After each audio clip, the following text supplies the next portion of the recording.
এই কালিমার দাওয়াত দিতে গিয়ে কেউ আঘাতপ্রাপ্ত হচ্ছে, আবার এই কালিমার দাওয়াত দিতে গিয়ে কেউ সুন্দর ব্যবস্থাপনার আয়োজন হয়ে যাচ্ছে। কথা বলেন ঠিক কিনা? একই কালিমার দাওয়াত দিতে গিয়ে কেউ রক্তাক্ত হয়ে যাচ্ছে, কেউ জেলখানায় যাচ্ছে, কাউকে ফাঁসির মঞ্চে উঠতে হচ্ছে। যেমন 1400 বছর পূর্বে এই কোরআনের দাওয়াত, এই কালিমার দাওয়াত দিতে গিয়ে আমার রসুল কি রক্তাক্ত হয় নাই? আমার রসুলের উপর কি ইট পাটকেল নিক্ষেপ করা হয় নাই? উটের নাড়ি ভুড়ি আমার রসুলের মাথার উপর সিজদারত অবস্থায় চাপিয়ে দেওয়া হয় নাই? সম্মানিত উপস্থিতি, একই কালিমা দাওয়াত দিতে গিয়ে কে অনেক সম্মানিত হচ্ছে, ফল ফ্রুট অভাব হচ্ছে না, আবার এই কালিমার দাওয়াত দিতে গিয়েও কেউ বাধাপ্রাপ্ত হচ্ছে। কথা বলেন ঠিক কিনা? তার মানে কালিমা একটাই, কিন্তু দাওয়াতের সিস্টেম কয়টা বলেন? দুইটা। তবে এই কালিমা আপনি যদি সংসদ ভবনের সামনে একটা চাদর বিছায়া যদি বলেন লা ইলাহা ইল্লাল্লাহ, লা ইলাহা ইল্লাল্লাহ, লা ইলাহা ইল্লাল্লাহ, আপনি যদি এই কালিমাটা সকাল থেকে নিয়ে সন্ধ্যা পর্যন্ত বলতে থাকেন, আর যদি বলেন বাবা তোমরা আমাকে কিছু দিয়ে যাও, দিবে কিনা বলেন? দিবে না?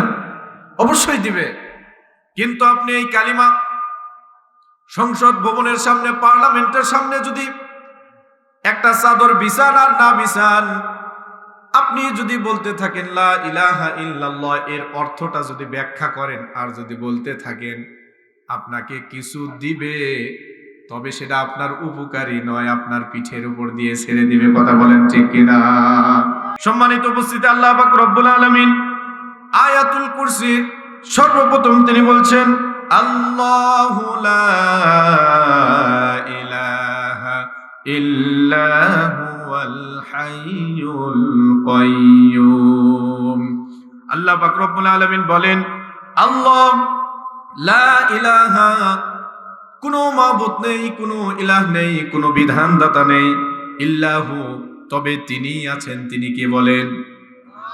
যিনি আমাদেরকে জীবিত রেখেছেন তার নাম কি? আওয়াজ দিয়ে বলতে হবে। যিনি আমাদেরকে মৃত্যু দান করবেন তার নাম কি? যিনি আমাদেরকে খাবার খাওয়ান তার নাম কি?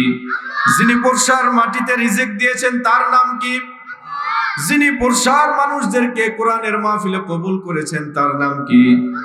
আল্লাহ পাক রব্বুল আলামিন বলেন আল্লাহু লা ইলাহা ইল্লাহু, আল্লাহ তিনি আছেন, লা ইলাহা, কোনো মাবুদ নাই, কোনো সত্য ইলাহ নাই, ইল্লাহু, তবে তিনি আছেন, তিনি হলেন আমার রব। আল্লাহ, কি সুন্দর নাম, সুবহানাল্লাহ। একটু বলি না আল্লাহ? আওয়াজ দিয়ে বলি আল্লাহ। বলতে ভালো লাগে না? সম্মানিত উপস্থিতি, আপনার সন্তান যখন আপনাকে বাবা বলে ডাকে, মা মা বলে ডাকে, আপনার কলিজা যেমন শান্ত হয়ে যায়, কলিজা যেমন পরিতৃপ্ত হয়ে যায়, আল্লাহ পাক রব্বুল আলামিন বলেন জমিনের বান্দা আমার গোলাম যখন আমাকে আল্লাহ বলে ডাক দেয়, আমি রবের কুদরতটা প্রশান্তিতে ভরে যায়। এজন্য একটু সময় পেলে, কাজে কর্মের ফাঁকে ফাঁকে একটু সময় পেলে, অবসর পেলে বেশি বেশি বলবেন আল্লাহ লা ইলাহা, জোরে লা ইলাহা, জোরে লা ইলাহা, লা ইলাহা, লা ইলাহা ইল্লাল্লাহু মুহাম্মাদুর রাসূলুল্লাহ সাল্লাল্লাহু আলাইহি ওয়াসাল্লাম। সম্মানিত উপস্থিতি, এই পৃথিবীতে শুধু মুসলিম জাতি নয়, বিভিন্ন জাতি গোষ্ঠী রয়েছে, তারা তাদের প্রভু মানে, সৃষ্টিকর্তা মানে। আমরা যেমন আমাদের সৃষ্টিকর্তাকে আল্লাহ বলি, অন্য ধর্ম অবলম্বী একদল তারা তাদের রবকে গড বলে। শুনছেন না? কি বলে? গড। আবার অন্য জাতি তাদের রব মানে ভগবান। কি বলে? ভগবান। কেউ বলে গড, কেউ বলে ভগবান, কেউ বলে ঈশ্বর। আছে না নাই? মজার বিষয় হচ্ছে আল্লাহ পাক রব্বুল আলামিনকে আমরা আল্লাহ বলে ডাকি। কি বলে ডাকি? একটু মনোযোগ দিয়ে শুনতেছেন তো? কলিজাটাকে পরিষ্কার করতে হবে। শর্ত কি? ঈমানকে কি করতে হবে? একেবারে পরিচ্ছন্ন করতে হবে। আজকে আমার আলোচ্য বিষয় এটাই। আমি চেষ্টা করে যাব যতটুকু আল্লাহর পরিচিতি বিশ্বাস আপনাদের অন্তরে আমি দিয়ে যেতে পারি। শুনতে রাজি আছেন তো? মনোযোগ দিয়ে শুনবেন ইনশাআল্লাহ। সম্মানিত উপস্থিতি, মজার বিষয় হচ্ছে আল্লাহ এই শব্দের, এই নামের নামকরণকারী তিনি কে? আওয়াজ দিয়ে বলেন, তিনি কে? আল্লাহ। আপনি যদি গড বলেন, তার স্ত্রীলিঙ্গ আছে, কি হয়? গডেস। আওয়াজ দিয়ে বলেন, স্ত্রীলিঙ্গ কি? গডের স্ত্রীলিঙ্গ কি? গডেস। তাহলে তারা যে গড মানে, তারা একথা কি বিশ্বাস করে যে তোমাদের প্রভু, তোমাদের রব, তাহলে তার স্ত্রী আছে? এটাই তো প্রমাণ করে। কথা বলেন ঠিক কিনা? যারা ভগবান বলে, এই ভগবানের অভিধানে আপনি দেখবেন এর স্ত্রীলিঙ্গ আসে ভগবতী। কি আসে? ভগবতী। যারা ঈশ্বর বলে, এর স্ত্রীলিঙ্গও আসে ঈশ্বরী। কিন্তু রবকে আমরা আল্লাহ বলে সম্বোধন করি, আল্লাহ এর কোনো স্ত্রীলিঙ্গ নাই। সুবহানাল্লাহ, আল্লাহু আকবার বলেন। তার মানে এই শব্দকে পৃথিবীর কোনো মানুষ, এই নামকে, ইসমকে, ইসমিজাতকে পৃথিবীর কোনো মানুষ কি করে নাই? নামকরণ করেন নাই। এটা স্বয়ং আমার রব তিনি কি করেছেন? নামকরণ করেছেন। এজন্য আজ পর্যন্ত 1400 বছর থেকে নিয়ে আজ পর্যন্ত, কোরআন নাজিলের পর থেকে নিয়ে আজ পর্যন্ত এর জবরজের আয়াত তো দূরের কথা, জবরজের তো দূরের কথা, একটা নোক্তাওকে পরিবর্তন করতে পারে নাই। পেরেছে? পারবেও না। এই চ্যালেঞ্জ দিয়েছে, কিন্তু আজ পর্যন্ত এই চ্যালেঞ্জের মোকাবেলা করতে পারে নাই, কিয়ামত পর্যন্ত পারবেও না। আল্লাহু আকবার। এজন্য আপনি যে কিতাব পড়েন, যে কিতাব মানেন, যে কিতাবটা সমাজে আপনি বাস্তবায়ন করার চেষ্টা করছেন, এটি এমন একটি কিতাব, এই কিতাবের মধ্যে কোনো সন্দেহ নাই, কোনো ভুল নাই। আছে? কোনো ভুল নাই। এজন্য আল্লাহ কোরআনের প্রথমে আমাদের অন্তরটাকে ফ্রেশ করে দিয়েছেন, যালিকাল কিতাবু লা রাইবা ফি। আল্লাহ পাক রব্বুল আলামিন বলেন, বান্দা তুমি এমন একটি গ্রন্থ, এমন একটি কিতাব তুমি মানো, এমন একটি কিতাব আমি তোমাদের কাছে নাজিল করেছি যে কিতাবের মধ্যে কোনো সন্দেহ নাই, কোনো ভুল নাই, কোনো উল্টা পাল্টা নেই। কথা বলেন ঠিক কিনা? এজন্য আল্লাহ, আপনি যদি আল্লাহ এই শব্দটাকে যদি একটু ভেঙে ভেঙে বলেন, তবুও আমার রবের নাম ঠিকই থাকে। সুবহানাল্লাহ। আওয়াজ দিয়ে বলেন সুবহানাল্লাহ। মনে করেন আপনাদের নাম, কারো নাম আব্দুল কুদ্দুস, আব্দুল জব্বার, ফাহিম, রাহিম, কত নাম আছে না? তো যদি ফাহিম থেকে ফা বাদ দেন, তাহলে হয়ে যাবে কি? হিম। এর কোনো অর্থ হবে? বা নাম হবে, ইসিম হবে? হবে না। রাহিমের যদি র বাদ দেন, তাহলে হবে হিম। তো রাহিমকে কেউ চিনবে? চিনবে না। কিন্তু আমার রব আল্লাহ, আমার রবের নাম কি বলেন? আওয়াজ দিয়ে বলেন, আমার রবের নাম কি? আমার রবের নাম হচ্ছে আল্লাহ। এই আল্লাহ থেকে আপনি যদি আলিফটা বাদ দিয়ে যান, আলিফ যদি আপনি মাইনাস করেন, তাহলে হবে কি? লিল্লাহ। কি হবে বলেন? লিল্লাহ। এই লিল্লাহ দিয়েও আল্লাহ পাক রব্বুল আলামিনকে বোঝানো যায়, যেমন রব্বুল আলামিন পবিত্র কোরআনের অন্যত্রে বলেছেন, লিল্লাহি মা ফিস সামাওয়াতি ওয়া মা ফিল আরদ। আল্লাহ পাক রব্বুল আলামিন বলেন, লিল্লাহ, তার জন্যই, মা ফিস সামাওয়াতি ওয়া মা ফিল আরদ, আসমান এবং জমিনে তো ভয়ে যা কিছু রয়েছে সবকিছুই আমার রবের জন্য। সুবহানাল্লাহ। আপনি যদি মনে করেন তাহলে লিল্লাহ থেকে লামটা যদি বাদ দেই, একটা লাম যদি সর্বপ্রথম আপনি আলিফটাকে মাইনাস করলেন, এরপরে যদি লামটাকেও মাইনাস করেন, তাহলে থাকবে কি? লাহু। এই লাহু দিয়েও আমার রবকে চেনা যায়। রব্বুল আলামিন বলেন, লাহু মা ফিস সামাওয়াতি ওয়া মা ফিল আরদ। আল্লাহ পাক রব্বুল আলামিন বলেন লাহু, তার জন্যই মা ফিস সামাওয়াতি ওয়া মা ফিল আরদ, আসমান এবং জমিনের মাঝে যা কিছু রয়েছে সবকিছুই কার বলেন? আওয়াজ দিয়ে বলেন কার? আপনি যদি মনে করেন আলিফ মাইনাস করলাম, লাম মাইনাস করলাম, এরপরে আরেকটা লামও যদি আপনি মাইনাস করেন, তাহলে থাকবে শুধু কি? হু। আল্লাহ পাক রব্বুল আলামিন এই হু দিয়ে তাকে চেনা যায়। যেমন এখানে রয়েছে আল্লাহু লা ইলাহা ইল্লাহু, সুবহানাল্লাহ। এই হু অর্থই হচ্ছে আল্লাহ। হু অর্থ কি? আল্লাহ।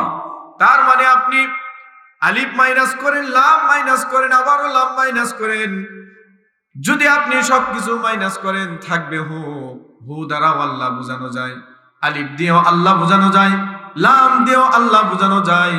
এজন্য সম্মানিত উপস্থিতি, এমন এক রব আমরা পেয়েছি যে রবকে কখনোই কোনো দিক দিয়ে বাদ দেওয়া যায় না। সুবহানাল্লাহ। সেই রব বলছেন আল্লাহ লা ইলাহা ইল্লাহু, কোনো ইলাহা নাই, কোনো বিধানদাতা নাই, কোনো রিজিক দাতা নাই, কোনো জীবন দাতা নাই, মৃত্যু দাতা নাই, ইল্লাহু, তবে রয়েছেন তিনি একমাত্র মালিক, তিনি আমাদের রব। তার নাম কি বলেন? লা ইলাহা ইল্লাহু, লা ইলাহা ইল্লাল্লাহ মুহাম্মাদুর রাসূলুল্লাহ, এটা আমাদের কালিমা। কথা বলেন ঠিক কিনা? এটা আমাদের কি কালিমা। সম্মানিত উপস্থিতি, লা ইলাহা ইল্লাল্লাহ এই কালিমার দাওয়াত সবাই দিচ্ছে, যার যে জায়গা থেকে এই কালিমার দাওয়াত দিয়ে যাচ্ছে। কথা ঠিক কিনা? এই কালিমার দাওয়াত দিতে গিয়ে কেউ আঘাতপ্রাপ্ত হচ্ছে, আবার এই কালিমার দাওয়াত দিতে গিয়ে কেউ সুন্দর ব্যবস্থাপনার আয়োজন হয়ে যাচ্ছে। কথা বলেন ঠিক কিনা? একই কালিমা, একই কালিমার দাওয়াত দিতে গিয়ে কেউ রক্তাক্ত হয়ে যাচ্ছে, কেউ জেলখানায় যাচ্ছে, কাউকে ফাঁসির মঞ্চে উঠতে হচ্ছে। যেমন 1400 বছর পূর্বে এই কোরআনের দাওয়াত, এই কালিমার দাওয়াত দিতে গিয়ে আমার রসুল কি রক্তাক্ত হয় নাই? আমার রসুলের উপর কি ইট পাটকেল নিক্ষেপ করা হয় নাই? উটের নাড়ি ভুড়ি আমার রসুলের মাথার উপর সিজদারত অবস্থায় চাপিয়ে দেওয়া হয় নাই? সম্মানিত উপস্থিতি, একই কালিমা দাওয়াত দিতে গিয়ে কে অনেক সম্মানিত হচ্ছে, ফল ফ্রুট অভাব হচ্ছে না, আবার এই কালিমার দাওয়াত দিতে গিয়েও কেউ বাধাপ্রাপ্ত হচ্ছে। কথা বলেন ঠিক কিনা? তার মানে কালিমা একটাই, কিন্তু দাওয়াতের সিস্টেম কয়টা বলেন? দুইটা। তবে এই কালিমা আপনি যদি সংসদ ভবনের সামনে একটা চাদর বিছায়া যদি বলেন লা ইলাহা ইল্লাল্লাহ, লা ইলাহা ইল্লাল্লাহ, লা ইলাহা ইল্লাল্লাহ, আপনি যদি এই কালিমাটা সকাল থেকে নিয়ে সন্ধ্যা পর্যন্ত বলতে থাকেন, আর যদি বলেন বাবা তোমরা আমাকে কিছু দিয়ে যাও, দিবে কিনা বলেন? দিবে না? অবশ্যই দিবে। কিন্তু আপনি এই কালিমা সংসদ ভবনের সামনে, পার্লামেন্টের সামনে যদি একটা চাদর বিছান আর না বিছান, আপনি যদি বলতে থাকেন লা ইলাহা ইল্লাল্লাহ, এর অর্থটা যদি ব্যাখ্যা করেন আর যদি বলতে থাকেন আপনাকে কিছু দিবে, তবে সেটা আপনার উপকারী নয়, আপনার পিঠের উপর দিয়ে ছেড়ে দিবে। কথা বলেন ঠিক কিনা? আপনি যদি কালিমার বাস্তবতা যদি তুলে ধরেন, আপনি যদি পার্লামেন্টের সামনে যদি এই কালিমার বাস্তবতা তুলে ধরে বলেন লা ইলাহা ইল্লাল্লাহ, আপনি যদি বলেন এর অর্থ হচ্ছে হুকুমদাতা কেউ নাই, বিধানদাতা কেউ নাই, আপনি যদি এরকম ভাবে বলতে থাকেন রিজিকদাতা কেউ নাই, সম্মানদাতা কেউ নাই, আল্লাহ যাকে চান তাকে সম্মান দেন, অত ইজ্জু মান তাশা অত জিল্লু মান তাশা বিয়াদিকাল খায়র, এরকম ভাবে এই কালিমা যদি আপনি ব্যাখ্যা করতে থাকেন, সম্মানিত ভাইরারে আমার, দুইটা পয়সা তো দূরের কথা, দুইটা থাপ্পড় দিয়ে আপনারে দিয়ে পাঠাবে। কথা বলেন ঠিক কিনা? আওয়াজ দিয়ে বলেন ঠিক কিনা? তার কারণ এই কালিমার দাওয়াত যদি আপনি সঠিকভাবে দিতে চান, 1400 বছর পূর্বে আমার রসুল যেরকম ভাবে কষ্ট পতিত হয়েছে, তাকে যেরকম নজরবন্দি করা হয়েছিল, জেলে উঠানো হয়েছিল, সমস্ত আম্বিয়া কেরাম আলাইহিস সালাতু ওয়াস সালাম তারা এই কালিমার দাওয়াত দিতে গিয়ে যেমন কষ্ট পতিত হয়েছে, ইব্রাহিম নবীকে যেমন আগুনে নিক্ষেপ করা হয়েছে, মুসা পয়গম্বরকে যেমন সমুদ্র পাড়ি দিতে হয়েছে, ইউসুফ নবীকে যেমন জেলখানায় বন্দী করা হয়েছিল, আজও এই কালিমার সঠিক বাস্তবতা আপনি যদি তুলে ধরতে পারেন, সমাজে যদি বুঝাইতে চান, আপনাকেও ঠিক একইভাবে এই সমস্ত কষ্টের সম্মুখীন হতে হবে। কথা ঠিক কিনা? এজন্য এই কালিমাকে এই সমাজে বাস্তবায়ন করতে হবে।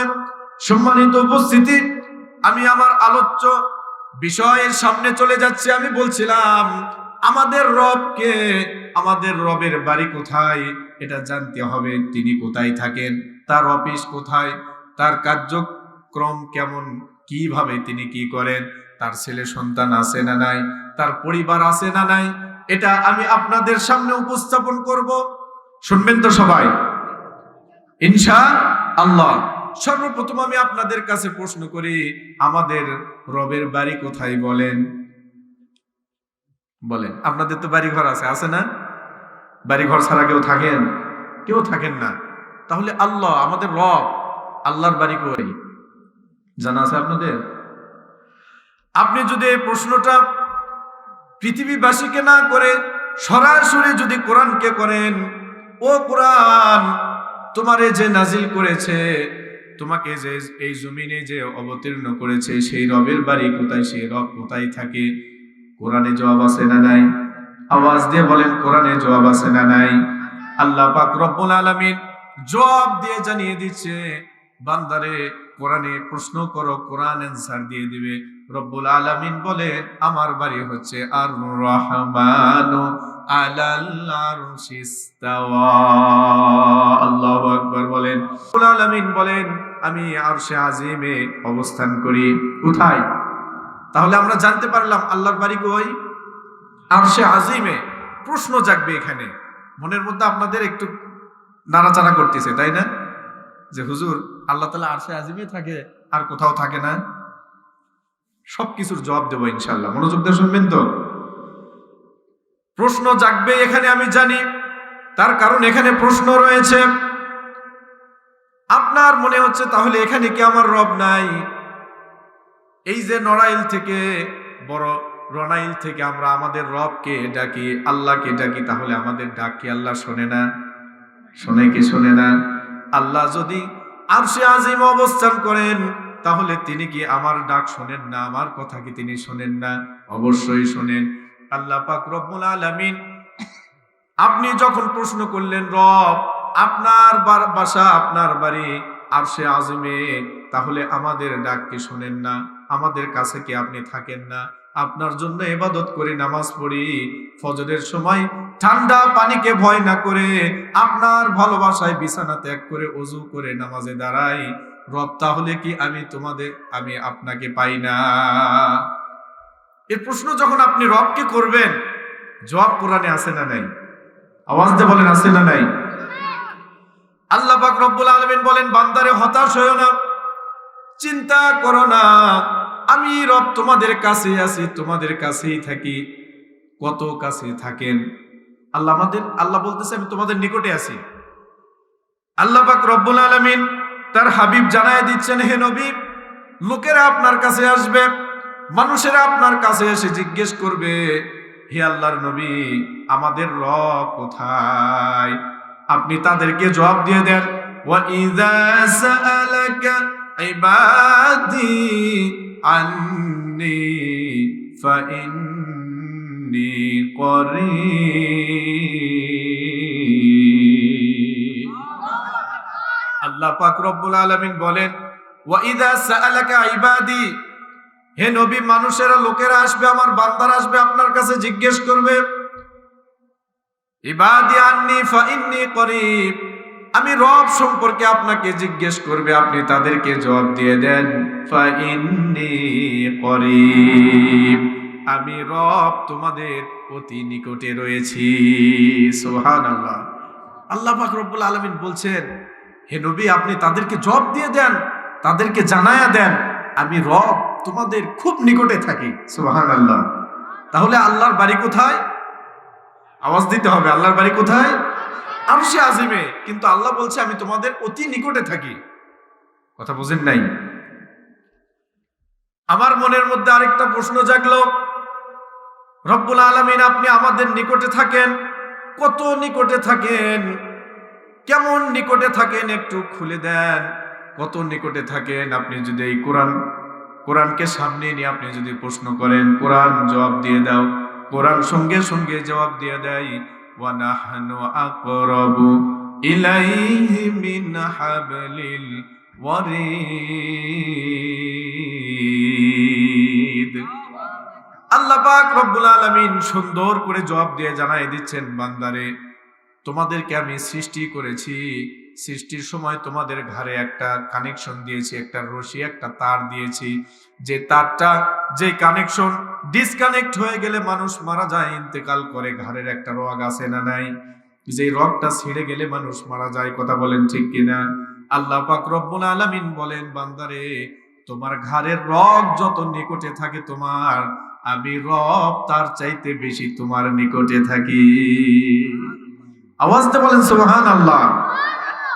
সম্মানিত উপস্থিতি, মনের মধ্যে আমার প্রশ্ন জাগলো, রব্বুল আলামিন এই পৃথিবীতে আমাদের আল্লাহু আহাদ আল্লাহুস সামাদ, আল্লাহ পাক রব্বুল আলামিন বলেন, হে নবী আপনি তাদেরকে বলে দেন, কুল হুয়াল্লাহু আহাদ, আল্লাহ একক, আল্লাহ অদ্বিতীয়, আল্লাহ অভিন্ন, আল্লাহ তিনি একক, আর কোনো মাবুদ নাই, আর কোনো ইলাহ নাই, আর কোনো সৃষ্টিকর্তা নাই, বিধানদাতা নাই। সুবহানাল্লাহ। তার মানে বিশ্বাস রাখতে হবে যে আমাদের প্রভু কয়জন? আওয়াজ দিয়ে বলেন, আমাদের সৃষ্টিকর্তা কয়জন? আপনার মনের মধ্যে এই প্রশ্নটা যখন আসলো, তাহলে আমাদের রব কি একজন? আল্লাহ পাক রব্বুল আলামিন বলেন, বান্দারে তোমার মনের প্রশ্ন আমি শুনতে পেয়েছি, এজন্য আল্লাহ জবাবও দিয়েছেন। রব্বে কারীম বলেন, আমি রব একজন না হয়ে যদি দুইজন হয় কি হবে শোনো, লাউ কানা ফীহিমা আলিহাতুন ইল্লাল্লাহ লাফাসাদাতা।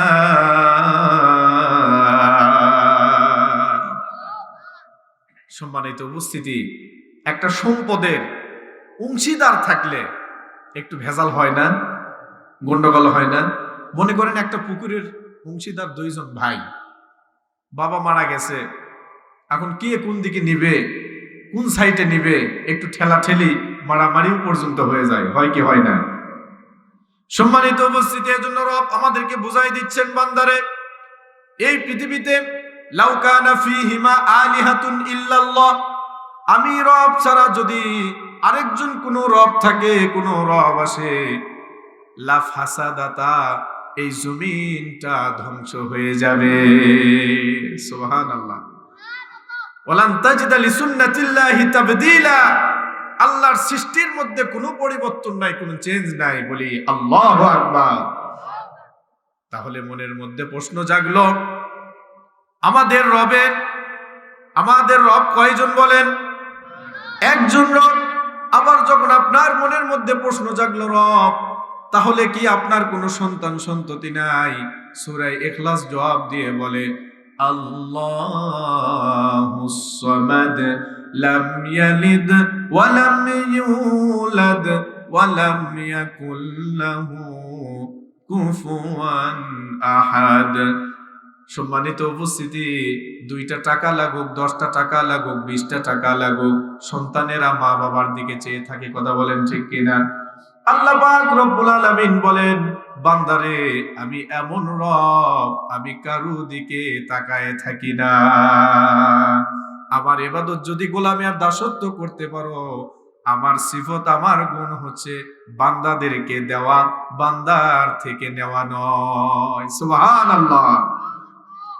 তাহলে বলেন আমার রবের বাড়ি কোথায়? আওয়াজ দিয়ে বলেন, বাড়ি কোথায়? তুমি আরশে থাকো প্রভু, আমি জমিনে। বলবেন তো আমার সঙ্গে, তুমি আসমানে থাকো প্রভু, আমি জমিনে, তবু তোমারি প্রেম জাগে আমার হৃদয় গহীনে। আমি তোমারি গোলাম গো, অন্য কারো নয়। আমি তোমারি গোলাম গো, অন্য কারো নয়। আলিমুল গায়ব তুমি, মালিক রব্বানা।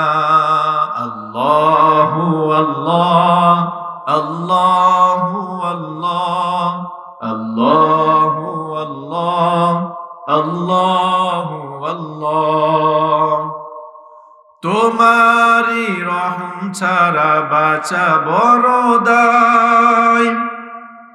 প্রতিক্ষণে প্রতিদিনে জড়িয়ে রাখো গো আমায়। তোমারি রহম ছাড়া বাঁচা বড় দায়। প্রতিদিনে প্রতিক্ষণে জড়িয়ে রাখো গো আমায়।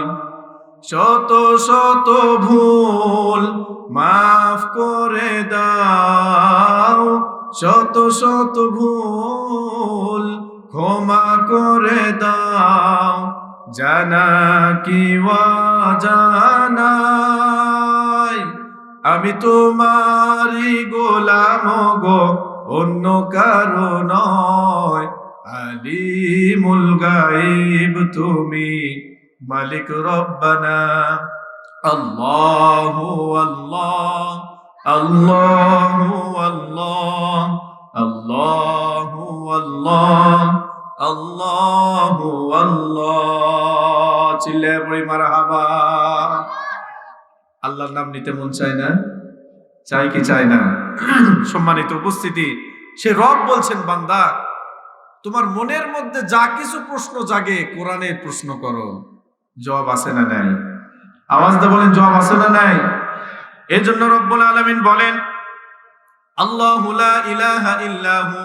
আপনার মনের মধ্যে যখন প্রশ্ন জাগলো আল্লাহ, তাহলে আপনার বাড়ি কোথায়? আল্লাহ বলে, আর রহমানু আলাল আরশি ইস্তাওয়া।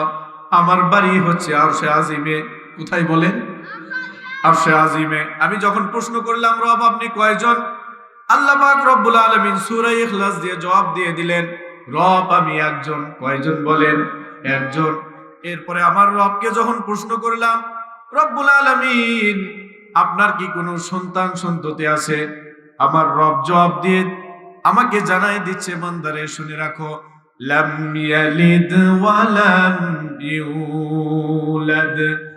আল্লাহ পাক রব্বুল আলামিন বলেন, লাম ইয়ালিদ ওয়া লাম ইউলাদ। আমি কাউকে জন্ম দেই নাই, কারো থেকে আমি জন্ম নেই নাই। সুবহানাল্লাহ। কি রব পেয়েছি! সুবহানাল্লাহ, কি রব আমরা পেয়েছি! আল্লাহ বলছেন, আমি কাউকে জন্ম দেই নাই, কারো থেকে জন্ম নেই নাই। আপনারা কি মনে করেন এই কথাগুলো ইহুদ নাসারা বড় বড় সায়েন্টিস্ট যারা রয়েছে তারা কি গবেষণা করে নাই? এই কথাকে ভুল প্রমাণ করার জন্য কি তারা প্রচেষ্টা চালায় নাই? আজও চালাচ্ছে, কিন্তু এই প্রচেষ্টা তাদের ব্যর্থ। কথা বলেন ঠিক কিনা? তারা চিন্তা করতেছে যে রব এমন একটা চ্যালেঞ্জ দিল, তার থেকে কেউ জন্মগ্রহণ করেন নাই, তিনিও কাউকে জন্ম দেন নাই, তিনি আবার কেমন রব?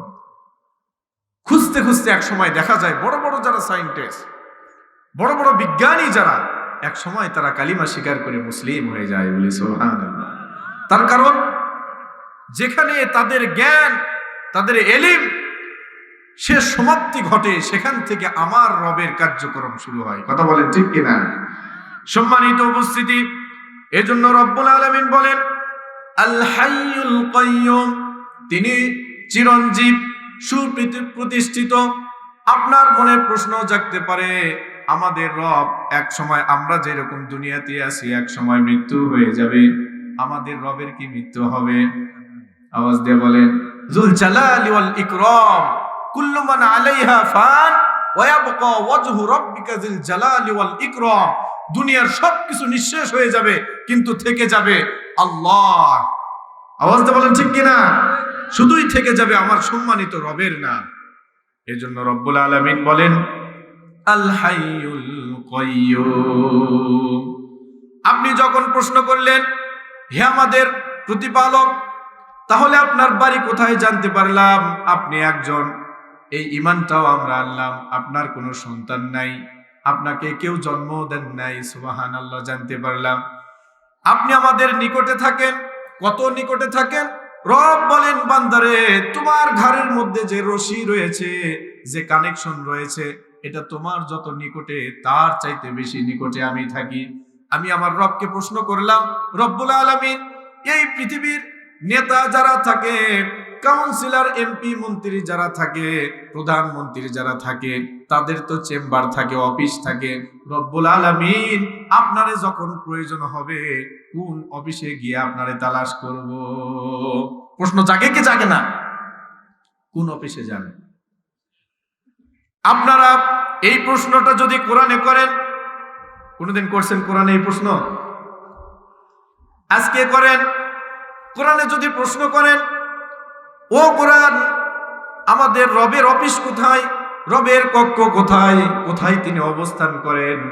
আল্লাহ পাক রব্বুল আলামিন বলেন ফাযকুরুনি আযকুরুকুম ওয়াশকুরুলি ওয়ালা তাকফুরুন। ফাযকুরুনি আযকুরুকুম ওয়াশকুরুলি ওয়ালা তাকফুরুন। এটা কোন সময় বলা হয়? খুতবার সময়। আপনারা মনে করেন যে এটা বললে দাঁড়ান লাগে, কথা বলেন ঠিক কিনা? এটা কিন্তু কোরআনের আয়াত। এটা কিসের আয়াত?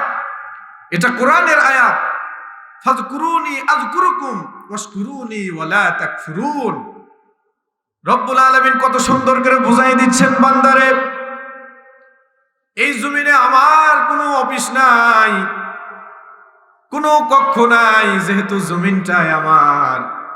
বান্দারে যেখানে যে অবস্থায়, যেখানে যে সময় যে অবস্থায় আমি রবকে তুমি স্মরণ করবা, ফাযকুরুনি আযকুরুকুম, রব্বুল আলামিন বলেন ওই সময় ওই অবস্থায় তৎক্ষণাৎ আমি রব তোমারে স্মরণ করব। সুবহানাল্লাহ, আওয়াজ দিয়ে বলেন সুবহানাল্লাহ। একটু রবকে স্মরণ করি, লা ইলাহা, আওয়াজ দে।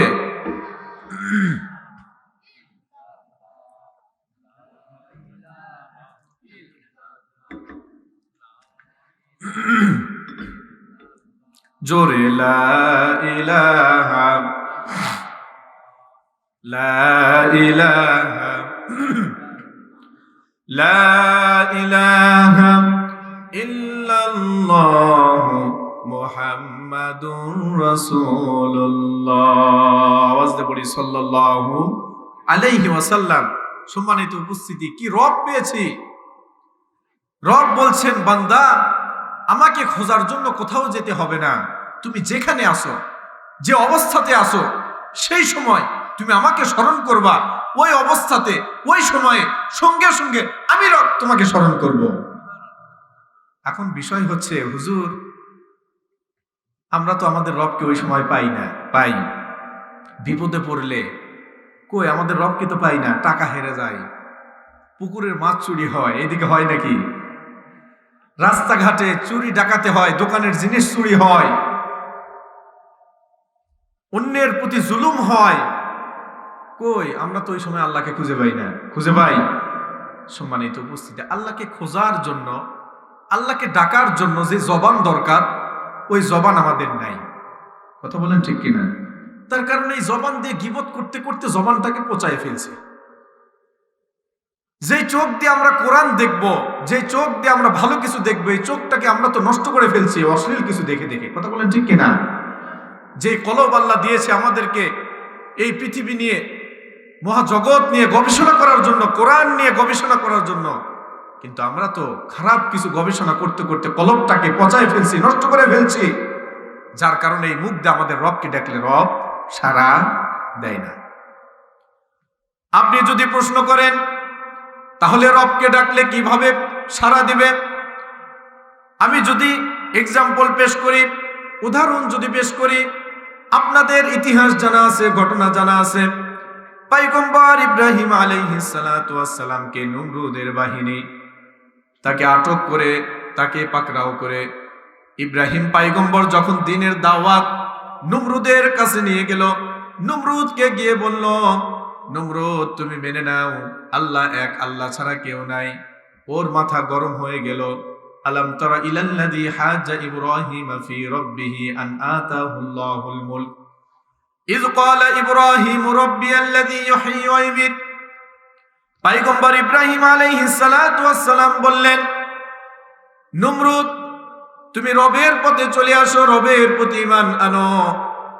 আমি যে রবের ইবাদত করি, আমার রব এমন যে রব পূর্ব আকাশে সূর্য উদিত করেন, পশ্চিম আকাশে তিনি সূর্য ডুবাইয়া দেন, সেই রবের ইবাদত করো।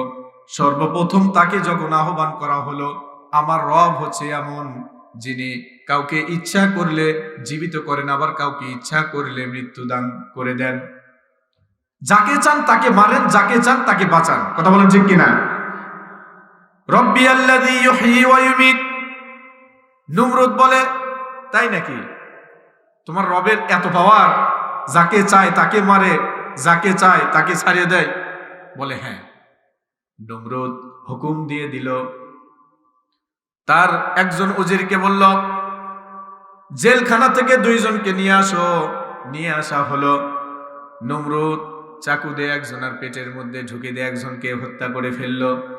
ইব্রাহিম আলাইহিস সালামকে বলছে, দেখো আমি একজনকে মেরে ফেললাম, আরেকজনকে আমি ছেড়ে দিলাম। আমিও ইচ্ছা করলে কাউকে মারতে পারি, কাউকে ছেড়ে দিতে পারি, জীবন দান করতে পারি। বলি নাউজুবিল্লাহ। যুক্তি দেখাচ্ছে, যেহেতু খোদার দাবি করছে এজন্য যুক্তি পেশ করতেছে যে আমিও যদি চাই কাউকে বাঁচাইতে পারি, আমিও যদি চাই কাউকে মারতেও পারি। সম্মানিত উপস্থিতি, একটু দিলের কান দিয়ে শোনেন। ইব্রাহিম আলাইহিস সালাতু ওয়াস সালাম বললেন, আচ্ছা ঠিক আছে, আমার রব হচ্ছেন তিনি। ক্বালা ইব্রাহিম ফাইন্নাল্লাহা ইয়াতি বিশ-শামসি মিনাল মাশরিকি ফাতি বিহা মিনাল মাগরিব। পয়গম্বর ইব্রাহিম বললেন, ঠিক আছে যাব না, আপনারটা আমি মেনে নিলাম, কিন্তু আমি যে রবের ইবাদত করি, যে রবের গোলামি আর দাসত্ব করি, সেই রব প্রত্যহ সকালে সুবহে সাদিকের পরে তিনি পূর্ব আকাশ থেকে সূর্যটাকে উদিত করেন, পশ্চিম আকাশে তিনি ডুবিয়ে দেন। তোমার যদি ক্ষমতা থাকে পশ্চিম আকাশে উদিত করো, পূর্ব আকাশে অস্তমিত করে দাও। এইবার ধরা খাইছে, এইবার নমরুদ ধরা খাইছে। এবার কি খাইছে? ধরা খাইছে। এটা কি পারবে? সাহস আছে? ক্ষমতা আছে? দুনিয়ার যত ক্ষমতা আছে কষ্ট দেওয়ার, নবীদেরকে কষ্ট দিয়েছে, কিন্তু সূর্যটাকে ওই এই দিক থেকে উঠে ওই দিকে ডুবে দেওয়ার কোনো ক্ষমতা আছে? নাই। ফাবুহিতাল্লাযী কাফার, তার মাথা নত হয়ে গেছে এরকম করে। আল্লাহু আকবার বলেন। নমরুদের মাথা নত হয়ে গেছে। নমরুদ চিন্তা করল, ইব্রাহিম তো বেশি বেড়ে গেছে, একে আর বাহিরে রাখা যাবে না, একে আটক করো, ধরে নিয়ে যাও, বন্দি করো, জেলখানায় বেঁধে রাখো। পয়গম্বর ইব্রাহিম আলাইহিস সালাতু ওয়াস সালামকে পাকড়াও করা হলো। নমরুদের বাহিনী ধরে নিয়ে গিয়ে জেলখানায় বন্দি করলো। এদিকে বিশাল আকৃতির একটি অগ্নিকুণ্ড, তারা সংগ্রহ, কাঠ খড়ি সংগ্রহ করে আগুন জ্বালাইলো। তারা প্ল্যান করলো কি, একেবারে মাঝামাঝি পয়গম্বর ইব্রাহিমকে ফেলে দিতে হবে, যাতে করে ইব্রাহিম সেখান থেকে যেন বের হয়ে না আসতে পারে, ওখানে যেন আগুনে জ্বলে পুড়ে শেষ হয়ে যায়। এজন্য ইব্রাহিম আলাইহিস সালাতু ওয়াস সালামকে উঁচু একটি খুঁটির সঙ্গে বেঁধে দূর থেকে বাঁশ দড়ি রশি টানা দিয়ে ছেড়ে দেওয়া হলো। ইব্রাহিম আলাইহিস সালাতু ওয়াস সালামকে অগ্নিকুণ্ডের মধ্যে নিক্ষেপ করা হলো।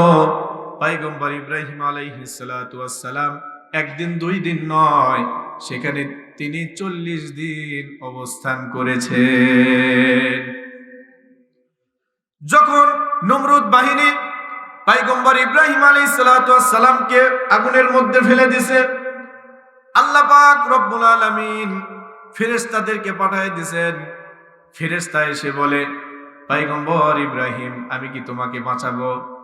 ইব্রাহিম আলাইহিস সালাতু ওয়াস সালাম বলেন, ও ফেরেশতা, তুমি বাঁচানার কে? তুমি বাঁচানার কে? যিনি আমারে সৃষ্টি করেছেন, যেই রব, সেই রব আমাকে বাঁচাবে। সুবহানাল্লাহ। তুমি বাঁচানোর কে? যে রব আমাকে সৃষ্টি করেছেন, সেই রবই আমাকে বাঁচাবেন। ফেরেশতা ঘুরে গেছে। যাওয়ার পরে বলতেছে, রব্বুল আলামিন, পয়গম্বর ইব্রাহিম সে আমার সাহায্য চায় না, সরাসরি রবের সাহায্য চায়। কুল্লা ইয়া নারু কুনি বারদাও ওয়া সালামান আলা ইব্রাহিম। আল্লাহ পাক রব্বুল আলামিন সঙ্গে সঙ্গে আগুনকে সরাসরি নির্দেশ দিয়ে দিল, আগুন রে, ইব্রাহিমকে পুরানো তো দূরের কথা, ইব্রাহিমের একটা পশমও যেন না পড়ে। সুবহানাল্লাহ। ইব্রাহিম আলাইহিস সালামের একটা পশমও যেন না পড়ে। শুধু তাই নয়, এই আগুনের মাঝামাঝি জায়গাতে ইব্রাহিমকে এসির মতো একটা ব্যবস্থা করে দাও। সুবহানাল্লাহ। সম্মানিত উপস্থিতি, ঘটনা আমি এর জন্য বললাম আপনাদেরকে শুধুমাত্র সামান্য একটু বিশ্বাস দেওয়ার জন্য। যেহেতু আমাদের মধ্যে কবরের বিশ্বাস কম, হাসরের বিশ্বাস কম, আল্লাহর বিশ্বাস কম। কথা বলেন ঠিক কিনা? কবরের বিশ্বাস আমাদের হয়, একদিন মৃত্যুবরণ করতে হবে, এই বিশ্বাস কি আমাদের হয়? এই বিশ্বাস আমরা করি ভাই, যে একদিন মারা যাব, কিন্তু আমাকে যে কবরে অবস্থান করতে হবে, সেখানে যে সওয়ালের জবাব দিতে হবে, আমলের মাবজুক হবে, এই কথার উপর, এই কাজের উপর আমাদের বিশ্বাস নেই। কথা বলেন ঠিক কিনা? যেহেতু মানুষ সচরাচর মারা যায়, এজন্য আমরা বলি যে ভাই হায়াত চলে গেছে, মারা গেছে, একদিন আমাকেও মরতে হবে। মরার পরে কি হবে এই হিসাব আমাদের মধ্যে আছে? নাই। আমি প্রথমেই বলেছিলাম, আজকেও হয়তো অনেক জায়গা থেকে এই এলান শুনেছেন, শোনেন নাই? মসজিদের মাইকে একদিন আপনার এলান হয়ে যাবে, আপন জন আপনাকে ঘর থেকে বের করে দিবে, একেবারে নির্জন জায়গাতে আপনাকে রেখে আসা হবে, জানাজা হয়ে যাবে, আপনাকে রেখে আসা হবে, সবাই চলে আসবে, শুধু থাকবেন আপনি মাত্র একা। কেউ থাকবে? একদিন তোমারি নাম মসজিদে হবে এলান, একদিন তোমারি নাম মসজিদে হবে এলান। তৈরি থেকো, তৈরি রেখো, কবরের মাল সামান,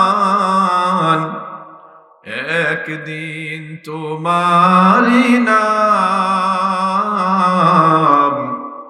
মসজিদে হবে এলান। কথা বলেন ঠিক কিনা? একটা সময় আসবে আপনার নামটা মসজিদের মাইকে এলান হয়ে যাবে, আপনাকে গোসল দেওয়া হবে। এরপরে আপন জন যারা আছে, কেউ আপনাকে আপন পরিচয় আর দিবে না। আপন বলতে আপনার কেউ থাকবে না। স্ত্রী পর হয়ে যাবে, সন্তানেরা পর হয়ে যাবে। চিন্তা করবে আপনার সম্পত্তি কতটুকু আছে, এটা কিভাবে তারা লিখে নেবে। আপন মানুষ চেনা বড় হৃদয় রে। চেনা যায় আপন মানুষ? আপন মানুষ বোঝা বড় হৃদয়। কথা বলেন ঠিক কিনা? আপন বলতে কেউ নাই ভাই। যে আপনজন যাদেরকে ভাবতেছেন, তারাই কান্ধে করে আপনাকে কবরে নিয়ে যাবে। এই জন্য একজন শিল্পী গান গাচ্ছে, আপন মানুষ চেনা বড় হৃদয় রে, আপন মানুষ বোঝা বড় হৃদয়। চাইলে তারে যায় না ভোলা, মনের মাঝে প্রেমের মেলা। আপন মানুষ সবচেয়ে বেশি আপন রে কাদাই, আপন রে কাদাই, আপন মানুষ চেনা বড়ই দায় রে, আপন মানুষ বোঝা বড়ই দায়। কথা বলেন ঠিক কিনা? ইয়াউমা ইয়াফিরুল মারউ মিন আখি ওয়া উম্মিহি ওয়া আবি ওয়া সাহিবাতিহি ওয়া বানি লিকুল্লি ইমরিইম মিনহুম ইয়াউমা ইযিন শাআনুন ইউগনি। সম্মানিত ভাইরা রামের, যে সম্পত্তির জন্য আপনি আপনার ভাইকে চিনতেছেন না, আপনার আত্মীয় স্বজনকে চিনতেছেন না, এই সম্পত্তি একদিন পড়ে থাকবে। কত সম্পদের মালিক কবরে চলে গেছে, বাড়িটা ঠিকই আছে। কথা বলেন ঠিক কিনা? জায়গাওয়ালার জায়গাটা সেই জায়গা মতোই আছে, কিন্তু জায়গাওয়ালা কবরে। টাকাওয়ালার টাকাগুলো ব্যাংকে আছে, কিন্তু টাকাওয়ালা কোথায়? কবরে। এই কবরটা আমাদেরকে ঠিক করতে হবে, কবরটাকে আমাদেরকে সাজাইতে হবে। এজন্য আমি আপনাদেরকে রমজানের পূর্বে কিছু কথা বলি, একটু কবরটাকে সাজান, কবরটাকে গোছান। দুনিয়া তো অনেক গোছাইলেন, একটু কবরটাকে সাজান, সুন্দর করে সাজান। কবর বলে আমি একাকিত্বের জায়গা, নির্জনতার জায়গা। এখানে সঙ্গী নিয়ে আসতে চাও, নামাজ নিয়ে আসো। কবর কি বলে? নামাজ নিয়ে আসো। নামাজ বিহীন এসো না, আমার আচরণ ভালো হবে না। এখানে তুমি একা থাকবা, তোমার সঙ্গে কথা বলার কেউ থাকবে না, কথা বলার সাথী সঙ্গী পাবা। দুনিয়াতে বেশি বেশি কোরআন তেলাওয়াত করো।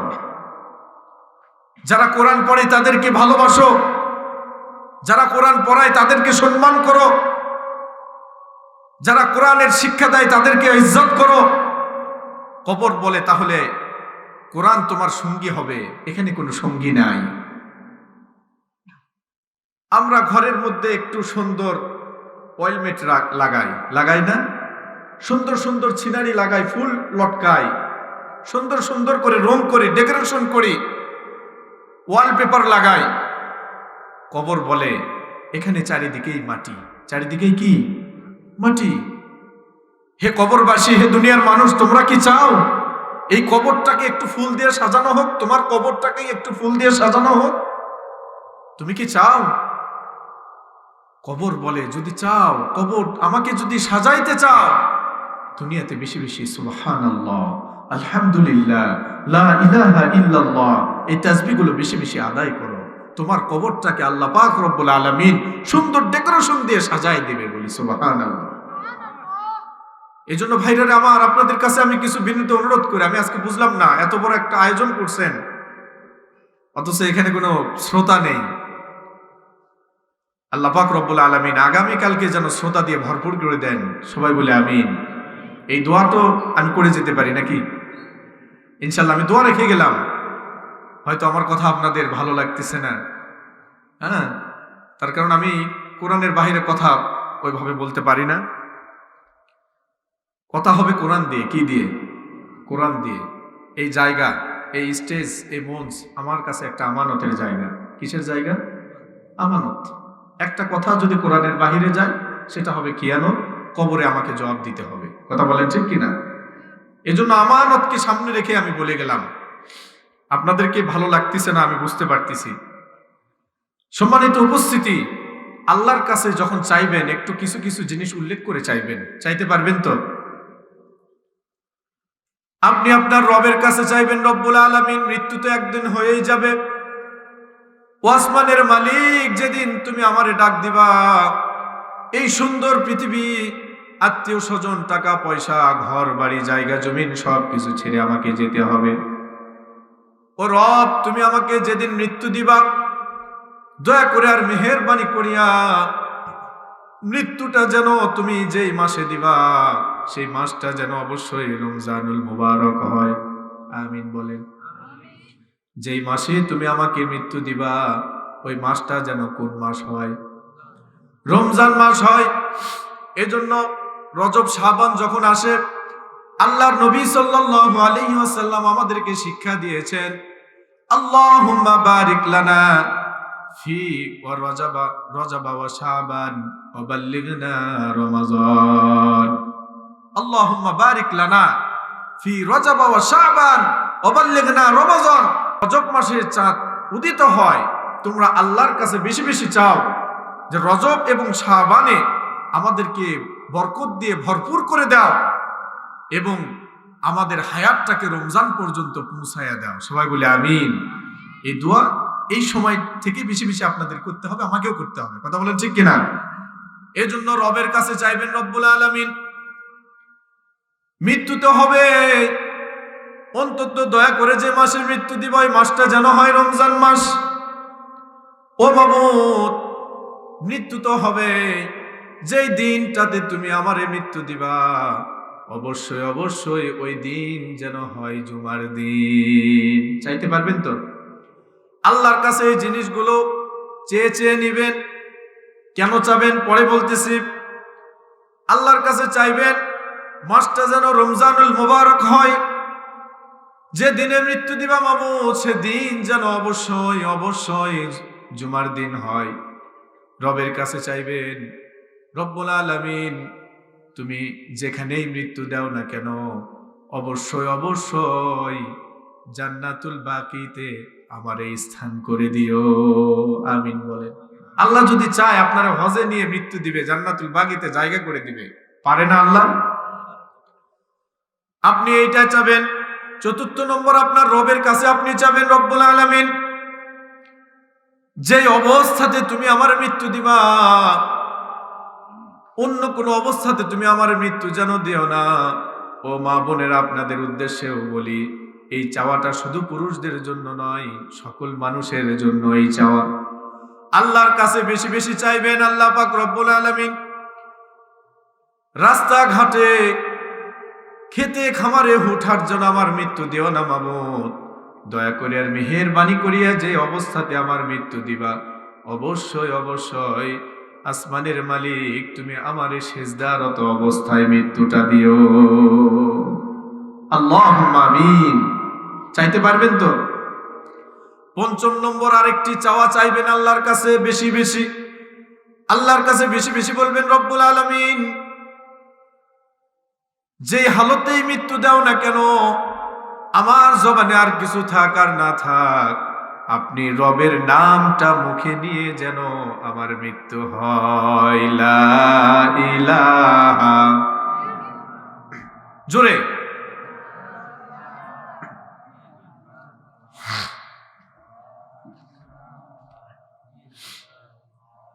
লা ইলাহা ইল্লাল্লাহ, লা ইলাহা ইল্লাল্লাহ, লা ইলাহা ইল্লাল্লাহ।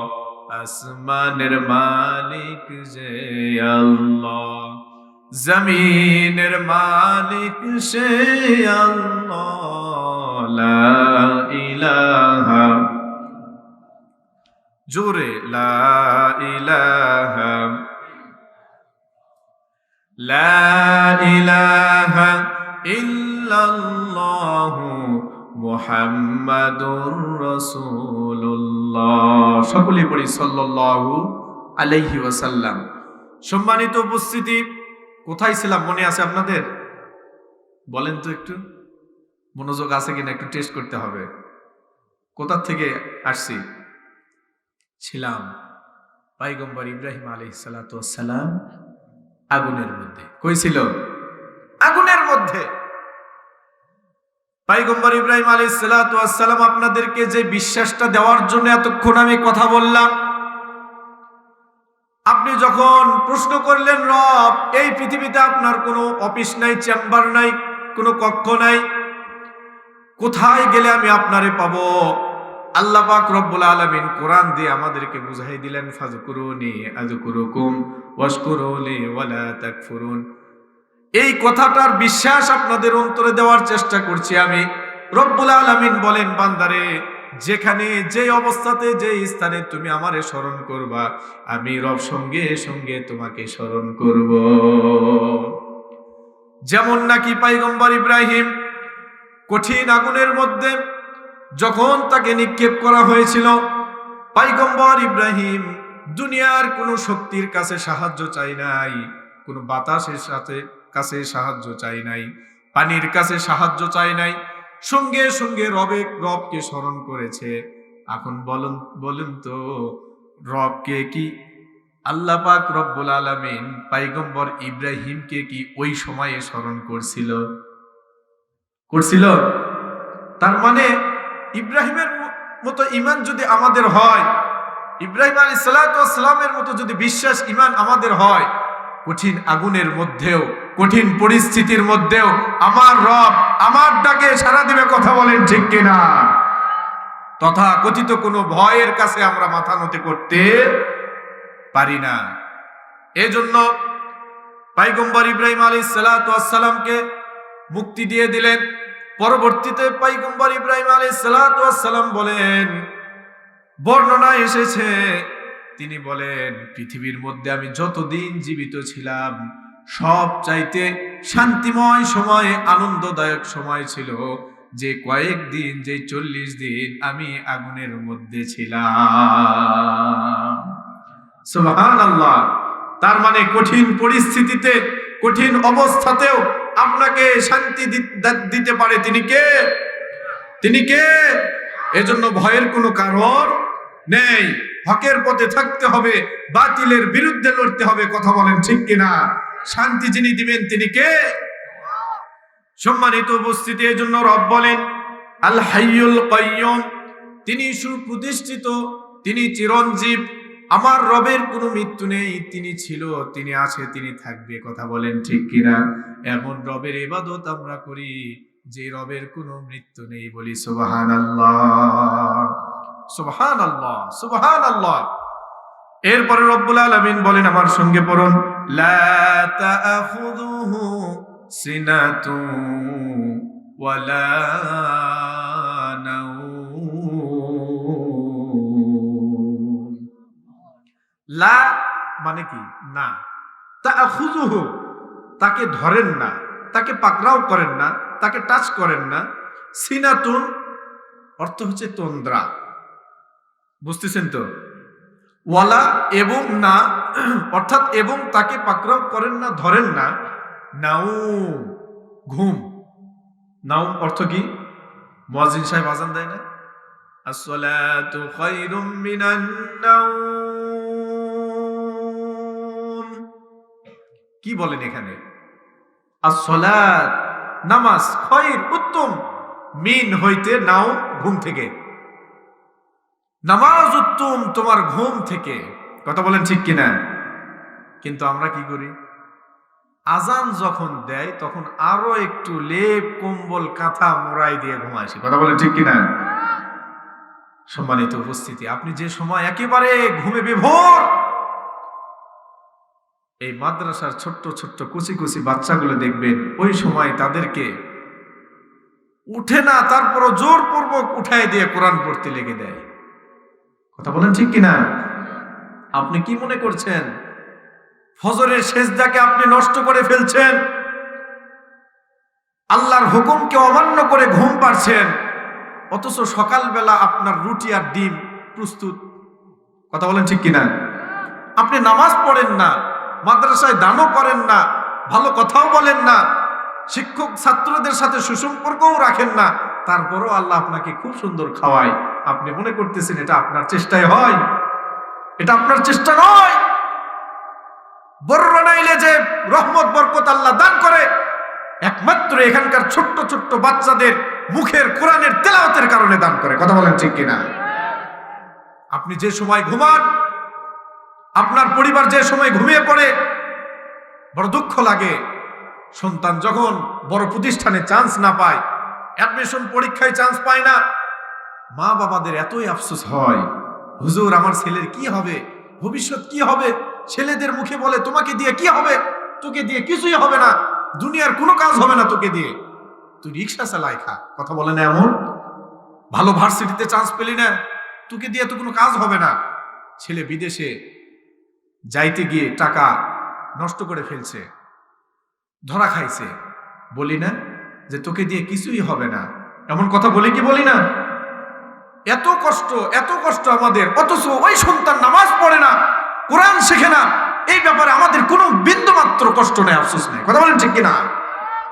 অথচ আপনাকে সবচাইতে বেশি কষ্ট পেতে হবে যে কারণে আপনার সন্তান নামাজ পড়ে না। এই কারণে রাগ করতেছেন, মন খারাপ করতেছেন, আপনার সন্তান নামাজ পড়ে না, আপনার কোনো রাগ নাই। মা বোনদের উদ্দেশ্যে বলছি, ঘরের মধ্যে যতদিন নামাজ প্রতিষ্ঠিত না হবে, ছেলের বউ আর শাশুড়ির যে বিবাদ আর যে ঝগড়া, এটা ততদিন মিটবে না। কথা বলেন ঠিক কিনা? আপনি বিশ্বাস করেন যে পরিবারে নামাজ আছে, ওই পরিবারে শাশুড়ি আর ছেলের বউয়ের কোনো ঝগড়া নেই। কথা বলেন ঠিক কিনা? তার কারণ পরিবারে যদি নামাজ থাকে, ওই ছেলের বউ 7টা 8টা পর্যন্ত ঘুমাইতে পারবে না, ফজরের সময় উঠে যাবে, কোরআন তেলাওয়াত করবে, নামাজ পড়ে সে কাজে বের হয়ে যাবে। কথা বলেন ঠিক কিনা? তার মানে আপনাকে নামাজ প্রতিষ্ঠিত করতে হবে। আপনার ছেলে 8টা পর্যন্ত ঘুমায়, আপনি কিছুই বলেন না। অথচ মা বোনদের উদ্দেশ্যে বলি, আপনার হাজবেন্ড সুদের টাকা লাগায়, ঘুষ খায়, আপনি খুশি হয়ে দামি দামি শাড়ি কিনেন, দামি দামি 3 পিস কিনেন, অথচ আপনার স্বামী নামাজ পড়ে না। আপনার সন্তান চুরি করে, অবৈধ সম্পদ বাসার মধ্যে নিয়ে আসে, আপনি গর্ববোধ করেন, আমার সন্তান খুব চালাক, খুব ইনকাম করে। ওই ইনকামের আল্লাহর কাছে কোনো দাম নাই। আপনার উচিত আপনার সন্তান নামাজ পড়ে না, এই ব্যাপারে আপনাকে আক্ষেপ থাকতে হবে, কষ্ট অন্তরের মধ্যে থাকতে হবে। কথা ঠিক কিনা? এজন্য আপনাদেরকে বলি, পরিবারে নামাজ চালু করেন, সুখ শান্তি দিয়ে ভরপুর করে দিবে কে? আওয়াজ দে বলি কে? ফজরে আজান হয়, যেই জুমার দিনে জুমার মুসল্লি হয় 150 জন, 150 জন একটা মসজিদে মুসল্লি হয়, অথচ ফজরে 145 জনই নাই, শুধু 5 জন আছে। আমি কি ভুল বলতেছি নাকি? না ঠিক আছে? শুধু কতজন? 5 পিস। কয় পিস? 5 পিস। তাও মনে করেন সেগুলো মুরব্বি টাইপে, কিছুদিন পরে আল্লাহ ওদের নামাজ হয়তো মাফি করে দিবে। কথা বলেন ঠিক কিনা? যাদের নামাজে আসতে হবে ওরা নামাজে নাই। যতদিন পর্যন্ত নামাজি না হবেন, আল্লাহ জমিনে বরকত দিবে না। এই জমিনটাকে সুশৃঙ্খল ভাবে পরিচালনার দায়িত্ব আল্লাহ সেই মানুষদের হাতে দিবে না। কথা বলেন ঠিক কিনা? নামাজি হতে হবে, কোরআন তেলাওয়াতকারী হতে হবে, তবে আল্লাহ এই জমিন রহমত বরকত দিয়ে ভরপুর করে দেবে। কথা বলেন ঠিক কিনা? অনুরোধ জানিয়ে যায় আপনাদের কাছে, পরিবারে নামাজ চালু করেন, কোরআন তেলাওয়াত চালু করেন, তাসবিহ তাহলিল জিকির চালু করেন। মা বোনদের উদ্দেশ্য বলছি, আপনারা যদি শরীয়ত না মানেন, আমরা পুরুষেরা শরীয়ত মানে কোনো লাভ নাই। একটা গল্প শোনেন। একজন পীর সাহেব, শুনতেছেন তো? একজন পীর সাহেব, তার অনেক ক্ষমতা, পানির উপর হাঁটা যেতে পারে। এই ক্ষমতা কি খুব ছোট না বড়? আওয়াজ দিয়ে বলেন, ছোট না বড়? বিশাল। শুধু বড় নয়, কি বিশাল। ছেলেকে একদিন নিয়ে যাচ্ছে সফরে। ছেলে যাওয়ার পথে বলতেছে, বাবা তুমি এমন জায়গায় আসলা, এখানে কোনো লঞ্চ নাই, নৌকা নাই, জাহাজ নাই, স্টিমার নাই, কিছুই নাই, তুমি যাবা কিভাবে? বাবা বলতেছে, বেটা বিসমিল্লাহ বলে পানিতে পা দাও, আমার সঙ্গে হেঁটে চলে যাও। ছেলে বিসমিল্লাহ বলে পানিতে পা দিছে, হেঁটে হেঁটে নদীর ওই পাশে চলে গেছে। সুবহানাল্লাহ, আশ্চর্য না? ছেলে ফিরে আসছে বাসাতে। আসার পরে মাকে বলতেছে, মা তুমিও তো নামাজ পড়ো, বাবাও নামাজ পড়ে, তুমিও তাহাজ্জুদ পড়ো, বাবাও পড়ে, কিন্তু তুমি তো কিছুই জানো না, তুমি তো কিছুই বোঝো না, তুমি তো কিছুই পারো না, বাবার ক্ষমতা অনেক বেশি। কি বলতেছে? শুনতেছেন তো? বলতেছে, কে আরে বা, তোর বাবার কি ক্ষমতা দেখছো? কই তুমি জানো বাবা পানির উপর পা দিয়ে হেঁটে চলে যায়। কই তাই নাকি? কই হয়, আমি নিজে দেখছি, আমাকে নিজেই নিয়ে গেছে। মা বলতেছে, আচ্ছা ঠিক আছে, তুমি কালকে যাই তো বাবা, তোমার বাবার সাথে কালকে একটু নদী পাড়ি দিয়ে তো দেখবো নে। তোমার ওই বাবার ক্ষমতা আমার বুড়ো আঙ্গুলের কাছেও কিছু না। আমার বুড়ো আঙ্গুলের যে দাম আছে, এতটুকু দামও নাই তোমার বাবার ক্ষমতা। ছেলে বলতেছে, বাবা মার তাহলে কত বড় পাওয়ার? বাবার এত বড় পাওয়ার, এত শক্তি, অথচ মা বলতেছে এর কোনো দামই নেই আমার কাছে। তো বলতেছে ঠিক আছে, তুমি কালকে যাইও, তোমার বাবার সঙ্গে দেখবো হইনি নদীতে পারি হতে পারো কিনা। পরের দিন গিয়েছে, যাওয়ার পরে বাবা বলতেছে বেটা সিস্টেম তো জানা আছে? বলতেছে হ্যাঁ বাবা জানা আছে। বিসমিল্লাহ বলো, নদীতে পা দাও, হেঁটে চলে যাও। সম্মানিত উপস্থিতি, ভাইরার আমি একটু দিলের কান দিয়ে শোনেন, মা বোনেরা একটু ভালো করে শোনেন। সন্তান যখনই বলেছে বাবা ঠিক আছে সিস্টেম আমার জানা আছে, বিসমিল্লাহ বলে বাবার সঙ্গে যখন নদীতে পা দিয়েছে, হেঁটে যাওয়া তো দূরের কথা, একেবারে গলা পর্যন্ত পানিতে ডুবে গেছে। সন্তান বলতেছে বাবা কি ব্যাপার বুঝলাম না, তোমার শক্তি পাওয়ার কোথায় চলে গেল? গতকালকে তুমি যে শক্তি দিয়ে, তুমি যে পাওয়ার দিয়ে তুমি নদী পাড়ি দিলে, কিন্তু আজকে একেবারে নদীর অতল তলদেশে গভীরে চলে গেলাম। কোন ক্রমে সন্তানটাকে ধরে নিয়ে বাবা নদীর কিনারায় উঠছে, উঠে বলতেছে বাবা বুঝলাম না, আমার শক্তির মধ্যে আঘাত হয়েছে, এই আঘাতটা করলো কি আমি বুঝলাম না, এটা আমার বিশ্বাস, আমার ঈমান, আমি পানির উপর দিয়ে পার হয়ে যেতে পারি, কিন্তু এই শক্তিটা নষ্ট করলো কে আমি বুঝলাম না, জানলাম না। সন্তান বাড়ি ফিরে গেছে, যাওয়ার পরে তার মাকে বলতেছে মা ঠিকই তো তুমি বলেছো তোমার শক্তি বেশি, বাবার শক্তি কম। তার কারণ হচ্ছে আজকে বাবার সঙ্গে যেই পাড়ি দিতে গিয়েছি, দেখো আমার আর বাবা দুজনের জামা ভিজে গলা পর্যন্ত ডুবে গেছি। কাহিনী কি বুঝলাম না, মা একটু খুলে বলেন। মা বলতেছে বাবারে তোমার বাবা, ও মা বোনেরা একটু দিলের কানে শোনেন, মা বলতেছে তোমার বাবা যে পোশাক পরে নামাজ পড়ে, এই পোশাকটাকে আমি পবিত্র করে সুন্দর করে পরিচ্ছন্ন করে দেই। তোমার বাবা যে খাবার খায়, এই খাবারটাকে আমি পবিত্র করে রান্না করে দেই। তোমার বাবা যেই তাসবিহ হাতে নেয়, এটা আমি প্রত্যেকদিন পরিষ্কার করে দেই। তোমার বাবা যেই বদনাতে যেই পাত্রে ওযু করে, এই ওযুর পানিটা আমি একেবারে পবিত্র স্বচ্ছ পানি তাকে আমি দেই। এই পবিত্র অবস্থায় সে নামাজ পড়ে, ইবাদত করে, যার কারণে আল্লাহ পাক তাকে এত পাওয়ার দিয়েছে। কিন্তু বাবারে গতকালকে তোমার কথা শুনে আমি শুধুমাত্র একটা কাজ করেছি, বেশি কিছু করি নাই, একটা মাত্র কাজ করেছি। যখন রাত্রি বেলায় আমি তোমার বাবার জন্য রুটির খামিরা তৈরি করছিলাম, আমি টয়লেট করে বের হয়ে আসছি, শুধুমাত্র সাবান দিয়ে হাত ধুই নাই, অথবা জমিনে হাতটা মাঞ্জি নাই, হাতটা জমিনে ঘষাঘষি করি নাই, টয়লেট সেরেছি, সরাসরি এসে ওই হাত দিয়ে আমি তোমার বাবা রুটির খামিরা তৈরি করেছি।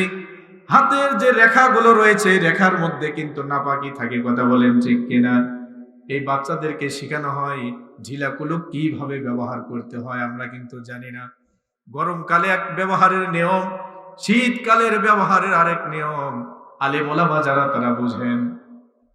সম্মানিত উপস্থিতি, মা বলতেছে বাবা টয়লেট ছেড়ে এসে আমি সরাসরি আমার হাতে তোমার বাবার রুটির খামিরাটা তৈরি করেছি, রুটিটা এবার ভেজেছি, তারপরে তোমার বাবাকে খেতে দিয়েছি। ওই রুটি খেয়ে তোমার বাবা নামাজ পড়েছে, তোমার বাবার নামাজ হয় নাই। তোমার বাবা তাসবিহ আদায় করেছে, ওগুলো কবুল হয় নাই, যার কারণে আজকে যখন নদীতে পা দিয়ে পাড়ি দিতে গিয়েছে, বিসমিল্লাহ বলুক আর যেই দোয়া বলুক আর যেই ঝাড়ফুঁক করুক না কেন, কোনো কাজ হবে না, আমি এটা ভালো জানি। কথা বলেন ঠিক কিনা? এই জন্য মা বোনদের উদ্দেশ্যে বলি, আপনারা যদি শরীয়তটাকে সঠিকভাবে মেনটেন না করেন, শরীয়তকে সঠিকভাবে যদি আপনারা না বোঝেন, দ্বীন ইসলাম যদি আপনারা না বোঝেন, কোরআন যদি না জানেন, আমরা পুরুষেরা ইবাদত করে জান্নাতে যেতে পারবো না। কথা ঠিক কিনা? আল্লাহ পাক রব্বুল আলামিন আপনাদের শরীয়তটা অনেক ছোট করে দিয়েছে। অনেক সময় নামাজ আপনাদের জন্য মওকুফ করা হয়েছে, শরীয়ত অনেক ছোট করে দেওয়া হয়েছে, তার কারণ আপনারা ছেলে সন্তান লালন পালন করেন, সন্তান সন্ততি লালন পালন করেন, স্বামীর খেদমত সঠিকভাবে করেন, আর 5 ওয়াক্ত নামাজ পড়েন। আল্লাহ পাক রব্বুল আলামিন আপনাদের জায়গা হযরতে মা ফাতেমা, হযরতে মা খাদিজাতুল কুবরা রাদিয়াল্লাহু তাআলা আনহুমাদের সঙ্গে করে দিবেন। এজন্য একটু বাড়িতে কঠোর হবেন। পারবেন তো ইনশাআল্লাহ? বলতেছেন হুজুর ওই দিক দিয়ে ঠিক আছে, সমস্যা নাই, দিনে কয়বার পিটা লাগবে খালি তাই কোন। কথা বলেন ঠিক কিনা? বউ পিটানো লোক আছে না নাই? এইদিকে আছে, এদেরকে গিরাম ছাড়া করবেন। কথা বলেন ঠিক কিনা? জায়গা মতো শক্তি দেখাতে পারে না, ও জায়গার যা শক্তি দেখায়। কথা বলেন ঠিক কিনা? নিজের জায়গা সম্পত্তি আত্মসাৎ হয়ে যাচ্ছে, বলতে পারে না, ইসলাম বিরোধী কাজ হয় বলতে পারে না। যখন বাসাতে ঢোকে মনে হয় যে বাঘের গর্জন নিয়ে ঢোকে, আর বাহিরে যখন বিড়ালের মতো। আছে না নাই এরকম? না, শরীয়তের ক্ষেত্রে আপনাকে সব জায়গায় একরকম হতে হবে। কথা বলেন ঠিক কিনা? ভিতরেও যেমন বাহিরেও তেমন। তবে হ্যাঁ, শরীয়তের বাহিরে আপনাকে কোনো পদক্ষেপ নেওয়া যাবে না। কথায় কথায় বউকে স্ত্রীকে হুমকি ধমকি দেয়, অনেকে আছে না নাই? বাপের বাড়ি চলে যাও। সম্মানিত উপস্থিতি, অনুরোধ করে যাই, মেয়েরা সবচাইতে একটা কথাই কষ্ট পায়, যখন আপনি এই কথাটা বলেন যে তুমি চলে যাও, বাপের বাড়ি চলে যাও, তোমাকে চাই না। তারা 20 বছর 30 বছর 10 বছর সংসার করার পরেও নিজেকে প্রশ্ন করে যে আমি সংসারটা কার সঙ্গে করছি, যে তার ঘরে আজ পর্যন্ত আমি জায়গা পেলাম না, ঘরের অধিকারটাও আজকে পেলাম না, আমাকে বলে তুমি বাপের বাড়ি চলে যাও। বলে কি বলে না? সম্মানিত উপস্থিতি, মিল মোহাব্বত থাকতে হবে। কেমন করে? এই আদর্শে আদর্শিত হতে হবে, কোরআনের আদর্শে আদর্শিত হতে হবে, রাসূলের আদর্শে আদর্শিত যদি আমরা হতে পারি, আল্লাহ পাক রব্বুল আলামিন আপনার পরিবারটাকে রহমত আর বরকত দিয়ে ভরপুর করে দিবেন, বলি আল্লাহুম্মা আমিন। এজন্য নামাজের কথা বলছিলাম। আল্লাহ পাক রব্বুল আলামিন আয়াতুল কুরসির মধ্যে বলছেন, লা তাখুযুহু সিনাতু ওয়ালা নাওম।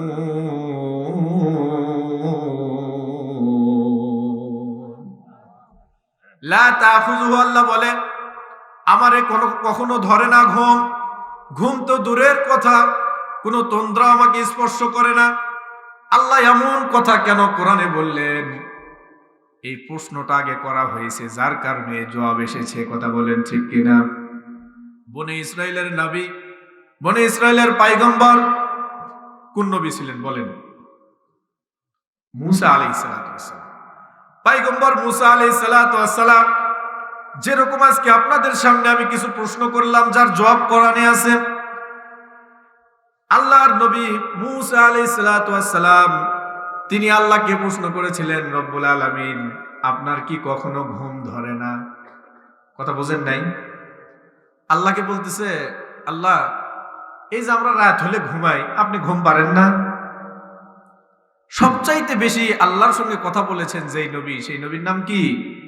মুসা আলাইহিস সালাতু ওয়াস সালাম। এজন্য তাকে কি বলা হয়? মুসা কালিমুল্লাহ, মানে আল্লাহর কালাম। সুবহানাল্লাহ। মুসা কালিমুল্লাহ, আল্লাহর কালাম তাকে সম্বোধন করা হয়। তার কারণ আল্লাহর সঙ্গে মহব্বত ভালোবাসা কম ছিল না বেশি ছিল? দেখেন না, কোনো মানুষকে হয়তো খুব ভালোবাসেন, কোনোদিন সামনাসামনি হন নাই, হঠাৎ একদিন তাকে পেয়েছেন, কি বলবেন না বলবেন, কোথায় বসতে দিবেন, কি খাইতে দিবেন, এরকম উত্তেজনা হয় কি হয় না? অস্থিরতা হয় কি হয় না? তো আল্লাহ পাক রব্বুল আলামিনকে যখনই তিনি পাইতেন, মুসা আলাইহিস সালাতু ওয়াস সালাম নানান রকম প্রশ্ন করতেন, আল্লাহ এটা কেন হলো, ওইটা কেন হলো না? কথা বোঝেন নাই? আল্লাহ পাক রব্বুল আলামিন পয়গম্বর মুসা আলাইহিস সালাতু ওয়াস সালাম প্রশ্ন করছেন, রব রাত্রি যখন হয়ে যায়, পৃথিবীটা যখন অন্ধকারে আচ্ছাদিত হয়ে যায়, জমিনের মানুষগুলো ঘুমিয়ে পড়ে, তার কারণ আপনি ঘুম একটা নিয়ামত হিসাবে দিয়েছেন। সুবহানাল্লাহ বলেন। ওয়াজআলনাল লাইলা লিবাসা, ওয়াজআলনা আন-নাহারা মাআশা ওয়াজআলনা নাওমাকুম সুবাতা। আল্লাহ পাক রব্বুল আলামিন বলেন, ও জমিনের মানুষ, আমি তোমাদেরকে ঘুম দিয়েছি শরীরের ক্লান্তি দূর করার জন্য। সুবহানাল্লাহ বলেন। ঘুম কেন দিয়েছেন আল্লাহ? শরীরের ক্লান্তি দূর করার জন্য। আজকে আমাদের সন্তানগুলো ঘুমাই সারা রাত মোবাইল খেলে, আছে না নাই? আছে না নাই? ফজরের আজানের আগ মুহূর্তে তারা ঘুমিয়ে যায়। কিন্তু আল্লাহ বলতেছেন, আমি ঘুম দিয়েছি নিয়ামত হিসাবে, তোমাদের ক্লান্তি দূর করার জন্য। আপনি মাঠেতে অনেক কাজ করছেন, খুব কষ্ট হয়েছে, শরীর দিয়ে ঘাম ঝরে যাচ্ছে। দুপুর বেলা আপনি বাসায় এসে একটু খেয়ে 20 মিনিট অথবা 30 মিনিটের জন্য ঘুমাইছেন। ঘুমের পরে আপনাদেরকে মনে হয় আপনি অনেক কাজ করছেন? বলেন তো। এই যে 20 মিনিট 25 মিনিট ঘুমাইলেন, তারপরে আবার যেই শক্তি সেই এনার্জি ফিরে পেলেন, এই ঘুমের মধ্যে আপনার যে চিকিৎসা করা হলো, এই চিকিৎসা কে করলো? এই ট্রিটমেন্টটা কে করলো? একটা দিনের জন্য কি ভেবেছেন যে আল্লাহ সেই কষ্টের কাজ করলাম, সারাদিন কাজ করে রাত্রে ঘুমাইলাম, সকালবেলা মনে হচ্ছে গতকালকে কোনো কাজই করিনি? কথা বলেন ঠিক কিনা? এই ঘুমটাকে আল্লাহ দিয়েছেন নিয়ামত হিসাবে। রাতকে আল্লাহ পাক রব্বুল আলামিন এটা ঢেকে দিয়েছেন দিনকে। শরীর যেমন পোশাক দিয়ে ঢাকা হয়, তাফসীরের কিতাবের মধ্যে এসেছে শরীর মানুষ যেমন পোশাক দিয়ে ঢাকে, আল্লাহ দিনকে ঢেকে দিয়েছেন রাত্রি দিয়ে। সুবহানাল্লাহ। এজন্য রব্বুল আলামিন বলেন, ওয়াজআলনা নাওমাকুম সুবাতা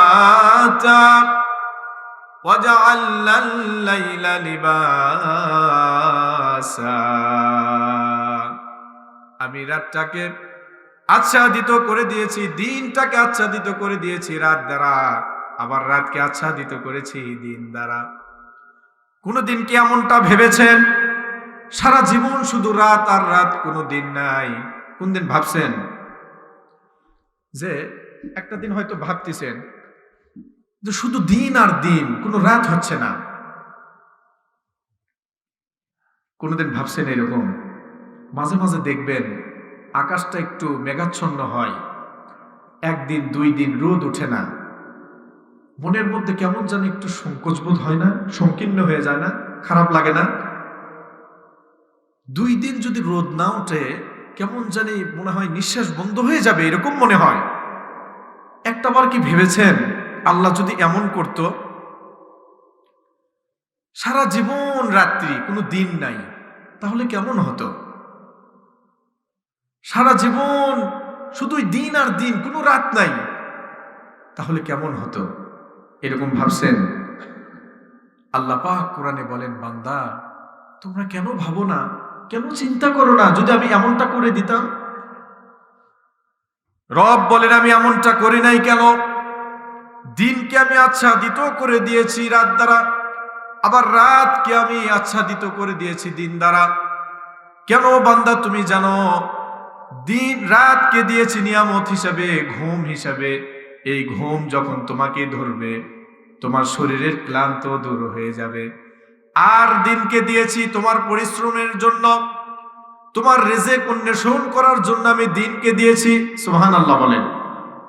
এই জন্য দিনের বেলা কম ঘুমাইতে হয়, যেহেতু আল্লাহ পাক বলেন, ওয়াজআলনা আন-নাহারা মাআশা, আমি তোমাকে দিনটাকে দান করেছি, তোমার রিজিক তুমি অন্বেষণ করবা। তো এখন মুসা আলাইহিস সালাতু ওয়াস সালামের মনের মধ্যে প্রশ্ন, কি প্রশ্ন? আল্লাহ আপনার কি ঘুম ধরে না? আমরা তো রাত হলেই ঘুমাই পড়ি, তুমি কি ঘুমাও না?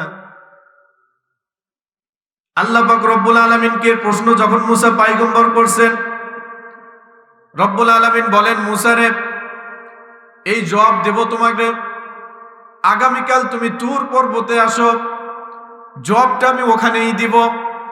শুনতেছেন তো?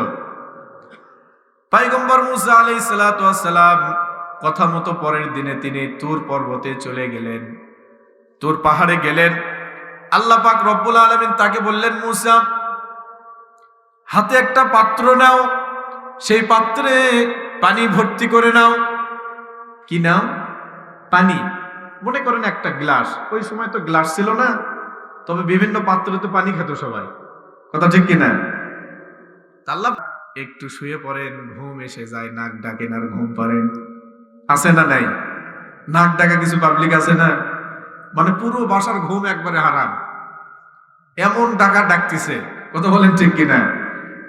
মানে কিছু কিছু ডাক আছে এমন, করাত দিয়ে গাছ কাটা দেখছেন নাকি?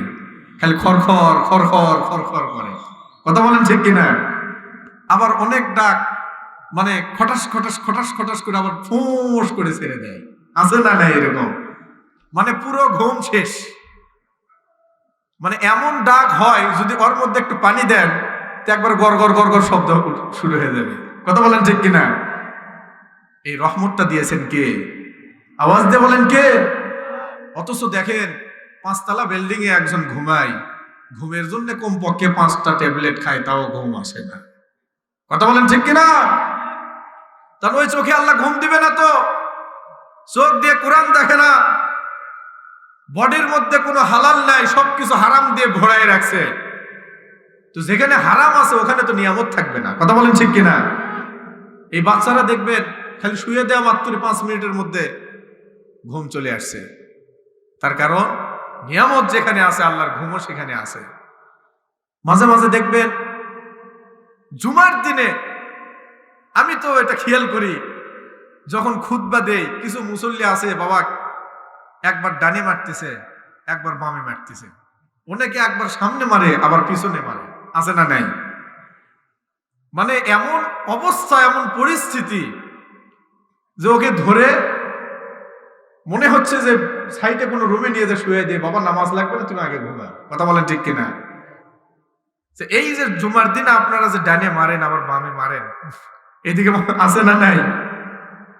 দেখেন এটা কেন হয়? মসজিদটা রহমতের জায়গা, মসজিদে ঘুম কেন আসে? আপনি ওই সময় ঘরে যান আর ঘুম ধরবে না, বিশ্বাস করেন, আপনি ওই সময়টাতে পাশের রুমে যায় শুয়ে পড়েন, আপনার ঘুম ধরবে না, কিন্তু মসজিদে আসা মাত্রই ঘুম ধরে কেন? আপনি মসজিদে ঢুকবেন, আল্লাহ সমস্ত চিন্তা চেতনা সবকিছু আপনার থেকে নিয়ে নিবে, শুধু একমাত্র চিন্তা থাকবে রবের, আর রবের চিন্তা যার মধ্যে থাকবে অবশ্যই রহমত তার মধ্যে থাকবে, আর যার মধ্যে রহমত থাকবে গজব থাকবে না, রহমত থাকলে ঘুম আসবে, এটাই স্বাভাবিক, কথা বলেন ঠিক কিনা? তো আল্লাহ পাক রব্বুল আলামিনকে মুসা আলাইহিস সালাতু ওয়াস সালাম প্রশ্ন করতেছেন, রব্বুল আলামিন তোমার কি ঘুম ধরে না? আল্লাহ বলেন লা তাখুযুহু সিনাতুন ওয়ালা নাওম, মুসা ঘুম তো দূরের কথা, আমাকে তন্দ্রাও ধরে না, সুবহানাল্লাহ বলেন।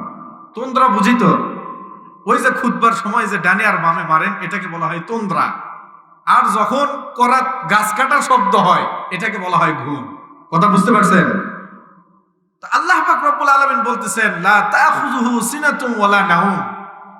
আমি একেবারে তাফসীরের কথাগুলো সহজ ভাষায় আপনাদেরকে দেওয়ার চেষ্টা করতেছি, বুঝতেছেন তো ইনশাআল্লাহ? বুঝেন, আমল করবেন।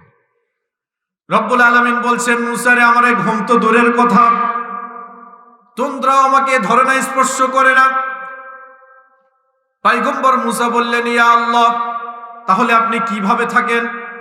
আমরা তো এক রাত্রি যদি ঘুম না পারি পরের দিন অসুস্থ হয়ে পড়ি, আর আপনি না ঘুমায় কেমন করে থাকেন? আল্লাহ পাক রব্বুল আলামিন বললেন চলে আসো তুর পর্বতে, হাতে পাত্র নাও, পানি ভর্তি করে নাও। তিনি নিয়েছেন, দাঁড়াইছেন, সঙ্গে সঙ্গে আল্লাহ পাক রব্বুল আলামিন মুসা পয়গম্বরের প্রতি ঘুম দান করেছেন। যেই না ঘুম এসেছে 2-4 সেকেন্ডের মধ্যে আল্লাহ ঘুম দিয়েছেন, আর হঠাৎ করে যেই জায়গা পেয়েছেন, হুট করে হাতের পাত্রটা পড়ে পানি জমিনে পড়ে গিয়েছে। মনে করেন মোবাইলটা ধরে আছেন এরকম করে, মনে করেন এখানে আপনি ওয়াজ রেকর্ড করতেছেন, মোবাইল ধরে আছেন, একটু ঘুম ধরছে, মোবাইল থাকবে না, পড়ে যাবে। তো মুসা আলাইহিস সালাতু ওয়াস সালাম যেই পাত্রে পানি নিয়ে দাঁড়াইছে, আল্লাহ ঘুম দিছে, সঙ্গে সঙ্গে পাত্রে পানিটা পড়ে জমিনে পড়ে গেছে। আল্লাহ বলতেছে মুসা কথা তো ঠিক হলো না, তোমাকে শর্ত দিয়েছিলাম পানি নিয়ে দাঁড়াবা, পানি যেন না পড়ে, পানি যেন না পড়ে, তো তুমি তো পানি তো রক্ষা করতে পারলা না, পানি জমিনে পড়ে গেল। এটা উঠাবা কিভাবে? পয়গম্বর মুসা আলাইহিস সালাতু ওয়াস সালাম বলেন, আল্লাহ, আপনি যে ঘুমান না, আপনার যে ঘুম আসে না, এই জবাব আমি পেয়ে গিয়েছি। আল্লাহু আকবার বলেন। কারণ সে তো নবী, জ্ঞান বুদ্ধি কম না বেশি? অনেক বেশি, আল্লাহই দিয়েছেন। পয়গম্বর মুসা আলাইহিস সালাতু ওয়াস সালাম বলেন, ও আসমানের মালিক, আমি জবাব পেয়ে গিয়েছি। তার কারণ আপনি আমাকে হুকুম দিয়েছিলেন সামান্য একটু পানি নিয়ে আমাকে রক্ষা করতে হবে। 2-4 সেকেন্ডের ঘুমের কারণে আমি এতটুকু পানি রক্ষা করতে পারলাম না। ও আল্লাহ, আপনি যদি ঘুমান, আমি বুঝে গেছি এই সমগ্র পৃথিবী ভেঙে চুরে তছনছ হয়ে যাবে। সুবহানাল্লাহ বলবেন না? এজন্য রব্বুল আলামিন বলেন, লা তাআখুযুহু সিনাতুন ওয়ালা নাওম। লা তাআখুযুহু সিনাতুন ওয়ালা নাওম। আল্লাহ বলে, মুসা রে, ঘুম তো দূরের কথা, তন্দ্রা আমাকে ধরে না, তন্দ্রা আমাকে পাকড়াও করতে পারে না। তার কারণ দুনিয়ার সমস্ত কার্য বলে তোমাদের মধ্যে যা বিদ্যমান রয়েছে, যা কিছু আমি দিয়েছি, তোমরা যেমন খাও, খাইলে পরে টয়লেটে যেতে হয়, শরীরে নোংরা লাগে, পরিষ্কার করতে হয়। রব্বুল আলামিন বলেন, এই সব কিছু থেকে আমি রব পবিত্র, দুনিয়ার কার্যবলীর সাথে আমার কোনো মিল নাই। সুবহানাল্লাহ। এরপরে রব্বুল আলামিন বলেন, লাহু মা ফিস সামাওয়াতি ওয়া মা ফিল আরদ। লাহু, তার জন্যই, মা ওই জিনিস, ওই সমস্ত বস্তু, ফিস সামাওয়াত আসমানে যা কিছু রয়েছে, ওয়াল আরদ এবং জমিনে যা কিছু আছে, সব কিছুর মালিক কে? আচ্ছা বলেন তো, সব কিছুর মালিক আল্লাহ, এ কথা কে বলেছে? কোরআন। কে বলেছে? কোরআন।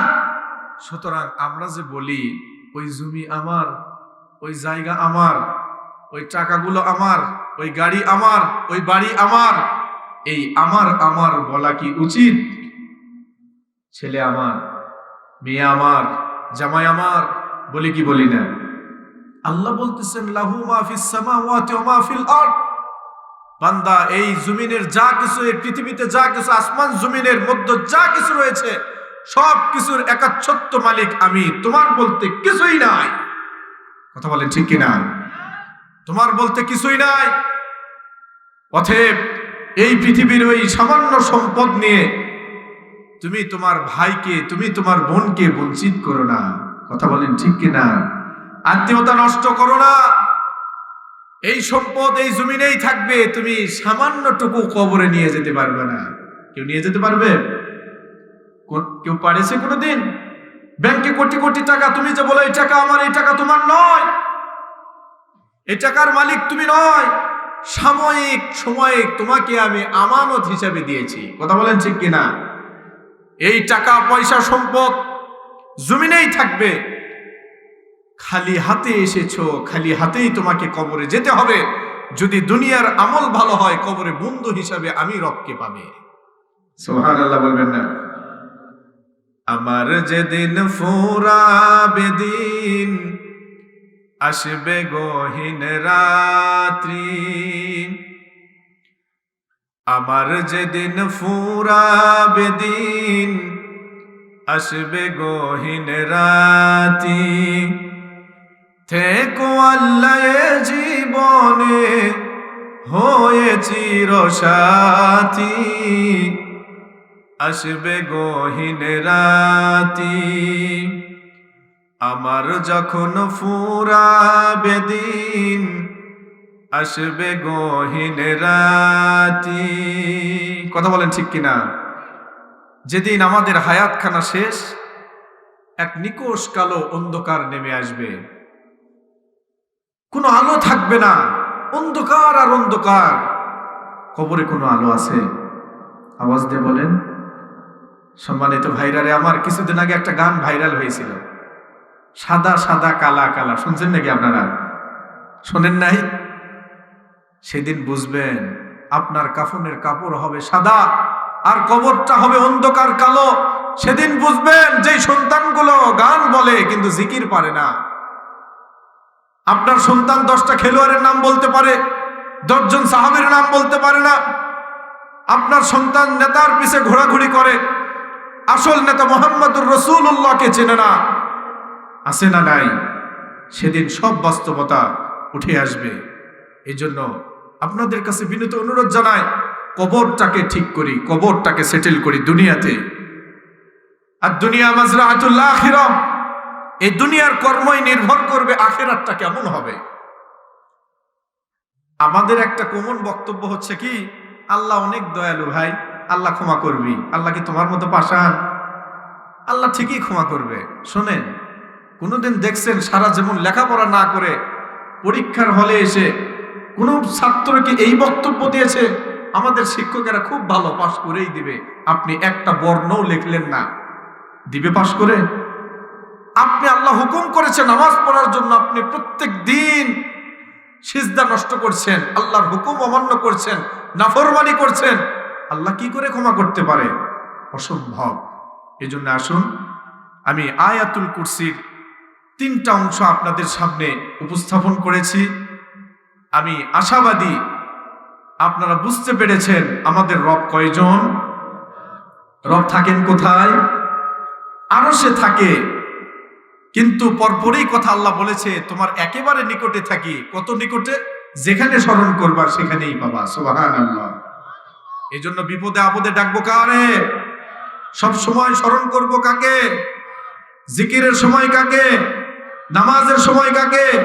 খাওয়ার সময় কাকে? পথ চলার সময় কাকে? বিড়ি খাওয়ার সময় কাকে?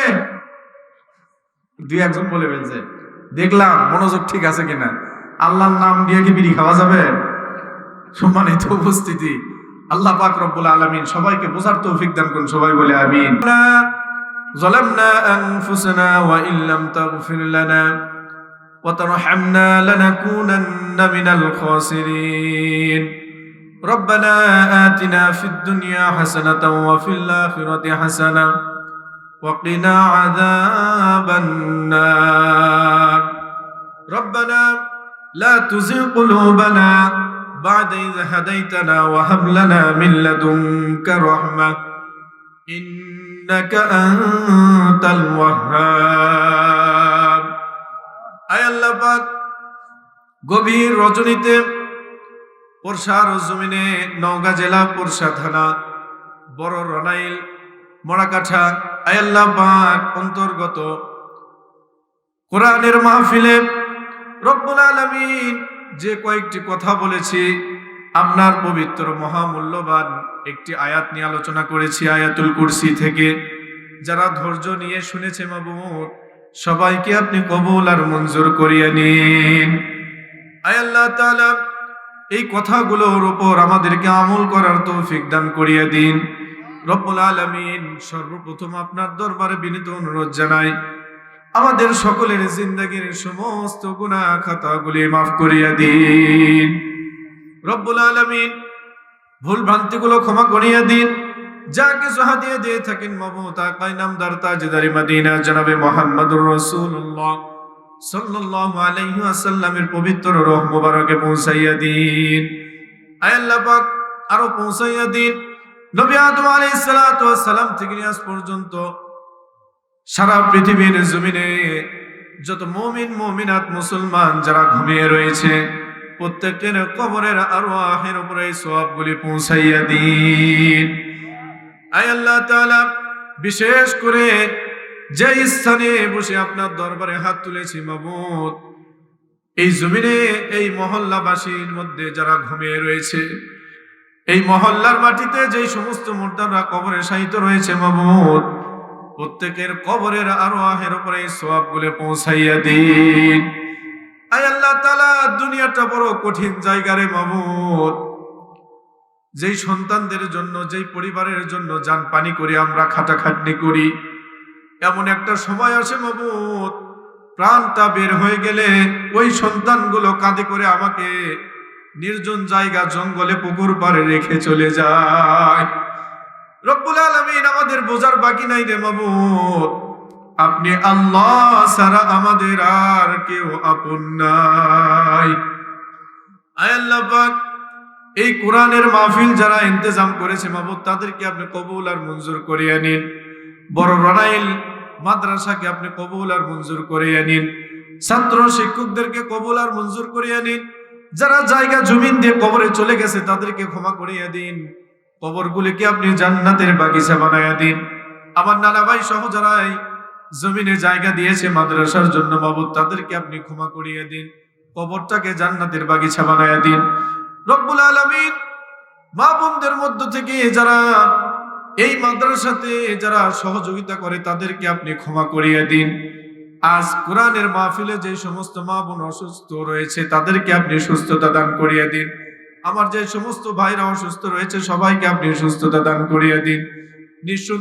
নিঃসন্তান যে বোনগুলো রয়েছে মাবুদ, হৃদয়টা হাহাকার করে সন্তানের জন্য, ওই সমস্ত বোনদের তকদিরে যদি সন্তান থাকে আসানের সাথে তাদের কোল জোরে সন্তান দান করিয়ে দিন।